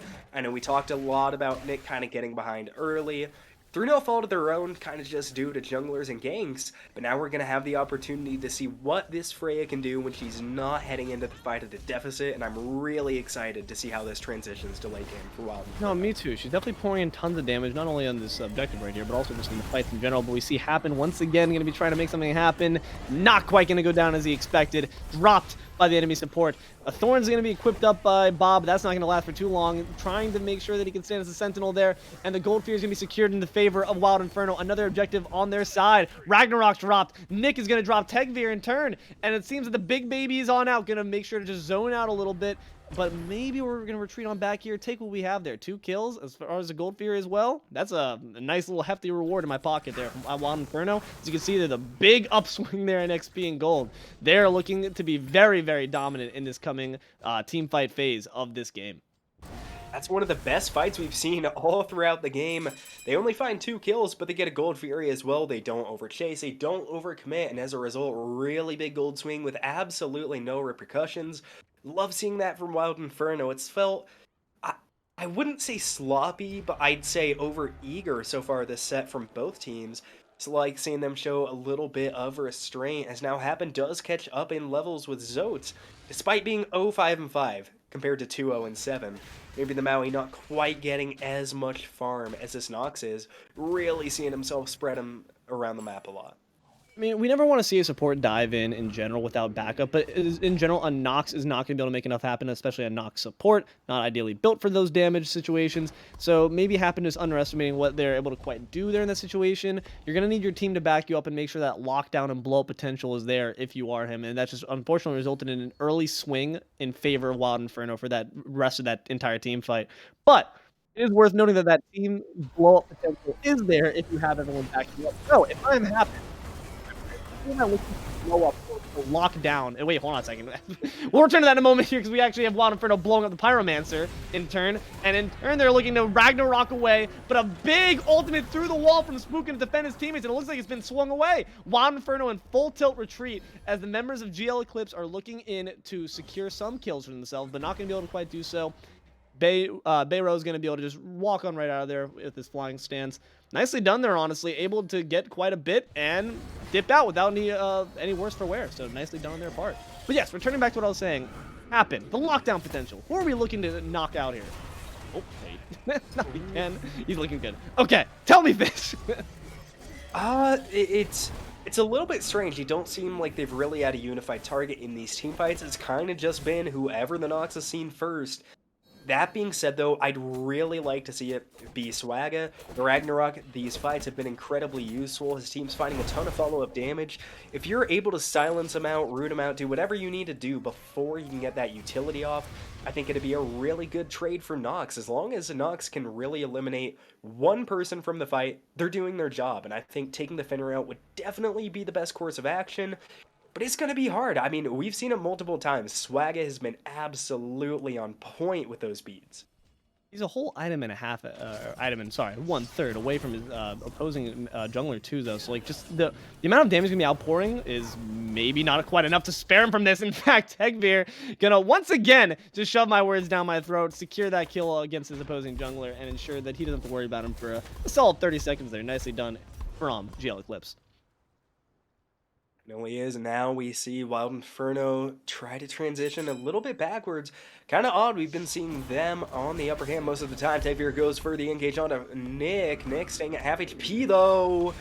Nox is going to find not a ton of damage, but good lockdown. Now Spooks might be the target. Don't know about this re-engage from Wild Inferno. I think wisely going to let it bygones be bygones. Yeah, I mean, it was interesting to see. I mean, we're used to seeing when a Nox combo is landed, like, you're dead, like, at half health, like, a mage is dead, someone squishy is dead, but we got to remember that this has happened right now, playing that support, not gonna be able to quite... Wow, that was negligible. That did nothing. Zoats is tanky, man. Look at that guy. Eefy. I don't know. I think at this point, 50 damage onto support is basically climbing Mount Everest. Now we're going to see Eclipse, rather. What are they going to do here? The Fury is up. That being said, I think we talked about it many times. It's an aggressive team. We've seen them really play through Hapn on the engage. I don't think this is exactly a bait, but I would expect them to drop this Primal Fury and look for a fight. I'm liking these big, impactful Ultram Spooks to see him doing a lot of damage in these team fights. And speaking of, we got one on our hands right now. Gonna bring back Hapn as a treat for his friends, but Swag is gonna be dropped in turn by that ult that I was just talking about from Spooks. Nicely done there. A lot of damage dropped on a BeanSoupBob. Gonna try to retreat on back. And Bayro gonna secure a kill on the enemy carry there. Ace is out. And the whoop is going to put him out of position again. BeanSoupBob not going to survive this one. 3 members down on the side of Eclipse, and this Gold Fury is looking mighty appealing for the side of Wild Inferno. Definitely is. 3 kills, only Swagga going to be the one to fall down. Primal Fury as well, so that Fire Giant, Pyromancer are going to get a lot harder to defend. Bayroneri takes down Spooks in the mid lane, turns it around onto Tegveer as well. The Tiamat absolutely unstoppable. I would just stop there. Don't think they need to dive. Oh, uses the beads. Bayroneri wants it. Maybe a little bit unnecessary. Yeah, like, because we know, once again, that Hapn's not going to be making that big damage combo right now. That's more so lockdown for the sake of their team. Maybe he's a bit worried about Tegveer turning it around on them, but, you know, going to get a kill, get out safely. You know, you got to respect that at the very least. Bayro making a lot happen. Even off the Agni pick, this Tiamat's doing work. Definitely is. And I mean, Tiamat, we've talked about it all throughout the scouting grounds as well. In the few games you've seen here in week 1, one of, if not the best mid laners right now, really compared to that Merlin lot. Just consistent damage, 18,000. Look at the gold. Doesn't even need Tablet Destinies. Bam. How do you like that, meta? No tablet, no problem. Bayroneri still doing a ton of damage. Gonna see how quickly they can burn down the Pyro, though, without Nick here. It's still going down fast. That's gonna bode well for their late game objective fights. BeanSoupBob is here, though. It's gonna be a 3v3 as the rest of the teams rotate over. Wild Inferno takes a Pyro, but Eclipse takes a fight after. And it takes a amount of ult damage there from Spook, but not going to be quite enough as he gets dropped by Tyraumatized. The big baby's coming out, but he's now looking to dip out of this fight. No, wraps back around with the umbrella there, tosses it out as a little boomerang. A lot of damage being dropped into BeanSoupBob. That shield's not going to save you with 3 members right now. Wild Inferno, one wrapped around, predicting that movement there. Nicely done there. Quite a bit of damage, and that's going to secure Bayro with that brilliant positioning and the foresight to recognize BeanSoupBob's way out. Going to cut that one right off and ensure that another kill is dropped into the pocket of Wild Inferno. And potentially the Fire Giant. The Fire Giant definitely on the menu. If you're Eclipse, what do you do for this? I really don't know if you can afford to do anything. 22 minutes in, never like to give up a Fire Giant. That being said, it's a pretty good siege potential on Wild Inferno. Maybe not as much structure damage as Eclipse has with that Rama. That being said, they have insane dive between Maui, a Fenrir, and a Vamana. It's going to be a rough defense for Eclipse. Might help if they can pick up Swagga, and indeed they can. The Fenrir gets shut down. I don't know what Swagga was doing on that side of the map. I don't think he realized what was going on there. Unfortunately, didn't get quite the memo, unfortunately. Maybe it didn't have the phone on DND mode and did not get the text saying, hey, we're looping up the Fire Giant. But you know what? Still 4 members have fired up, and that's going to result in quite a favorable team fight. Unfortunately, you do lose Swagga for this next 20 seconds, so maybe you have to hang back a little bit before that siege can really begin. But I'm looking to see some big team fight potential coming out here from Wild Inferno as they look to defend up right now as the minions push in, but then also make their own push on outward and probably take out some of these tier 1s we see on the left side, and then also maybe look for some tier 2s that we see in every single lane. Definitely would be a good plan. We see them all rotate to the left lane first. Definitely smart to try and draw Eclipse towards that direction. It's going to let them really easily sweep the map left to right, as well as it's talked about a lot. Getting the left side down opens up plays for Pyro and Fire Giant on the other side of the map. Worst comes to worst, and it takes them a long time to siege. Oh, this might be bad pathing from Eclipse. Oh, Rama gonna get away. The rest of the team wisely stays in the jungle and heads around that. Members also right now on the right side. They're battling out with Swagga at the moment, so you just don't have the quite support. Actually, hold on, never mind, not 2. We have 1 there duking it out right at the moment with Swagga, so it's going to be a 4v4, and that's good though because you have 4v4. 4 people that are right now in the team fight all got Fire Giant right now, so this is going to be quite a bit of trouble. Big baby coming out, the leap being dropped. The open spook not going to be enough. Dropped by Nick. The arrows from heaven are being dropped onto Zoats, but not enough. Fragnick, Traumatized, all picking up kills, and it's just a matter of time before Tegveer's drop as well. Swagga is still in pursuit, making sure that BeanSoupBob is not going to be able to return, and it's looking like this might be a push directly into the Titan with Swagga trying to pursue maybe to stop this back. No, not quite. We do have 1 on the side of Eclipse trying to hold this off, but damage that this team is capable of, all with FG, BeanSoupBob will fall, and that is going to be Wild Inferno as your winners of this match. Excellently done on their part. A beautiful game played by both sides, and we will see you all momentarily at the desk.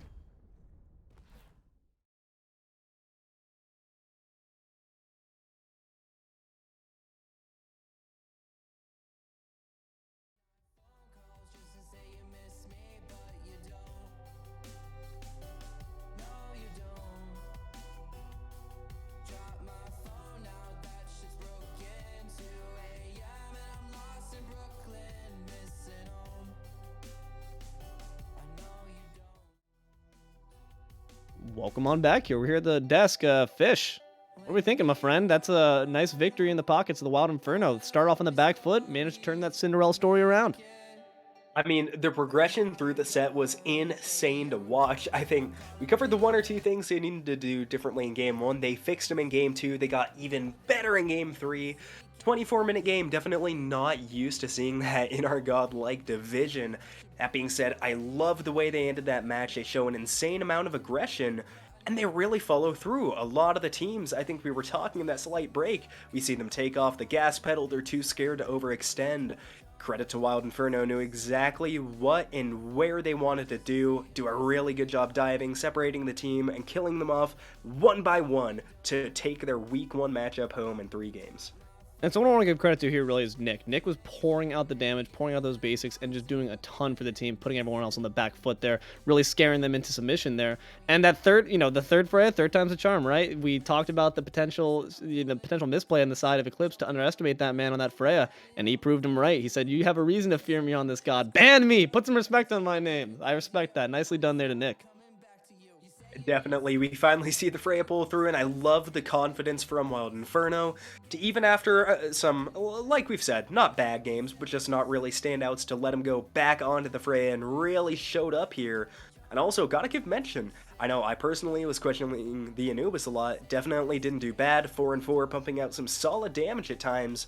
Unfortunately for Eclipse, just not able to slow it down fast enough. I know we talked about their comp being aggressive, but on the flip side, Wild Inferno got a lead early and did not stop. That Fenrir, by far and away, the most valuable player in that set.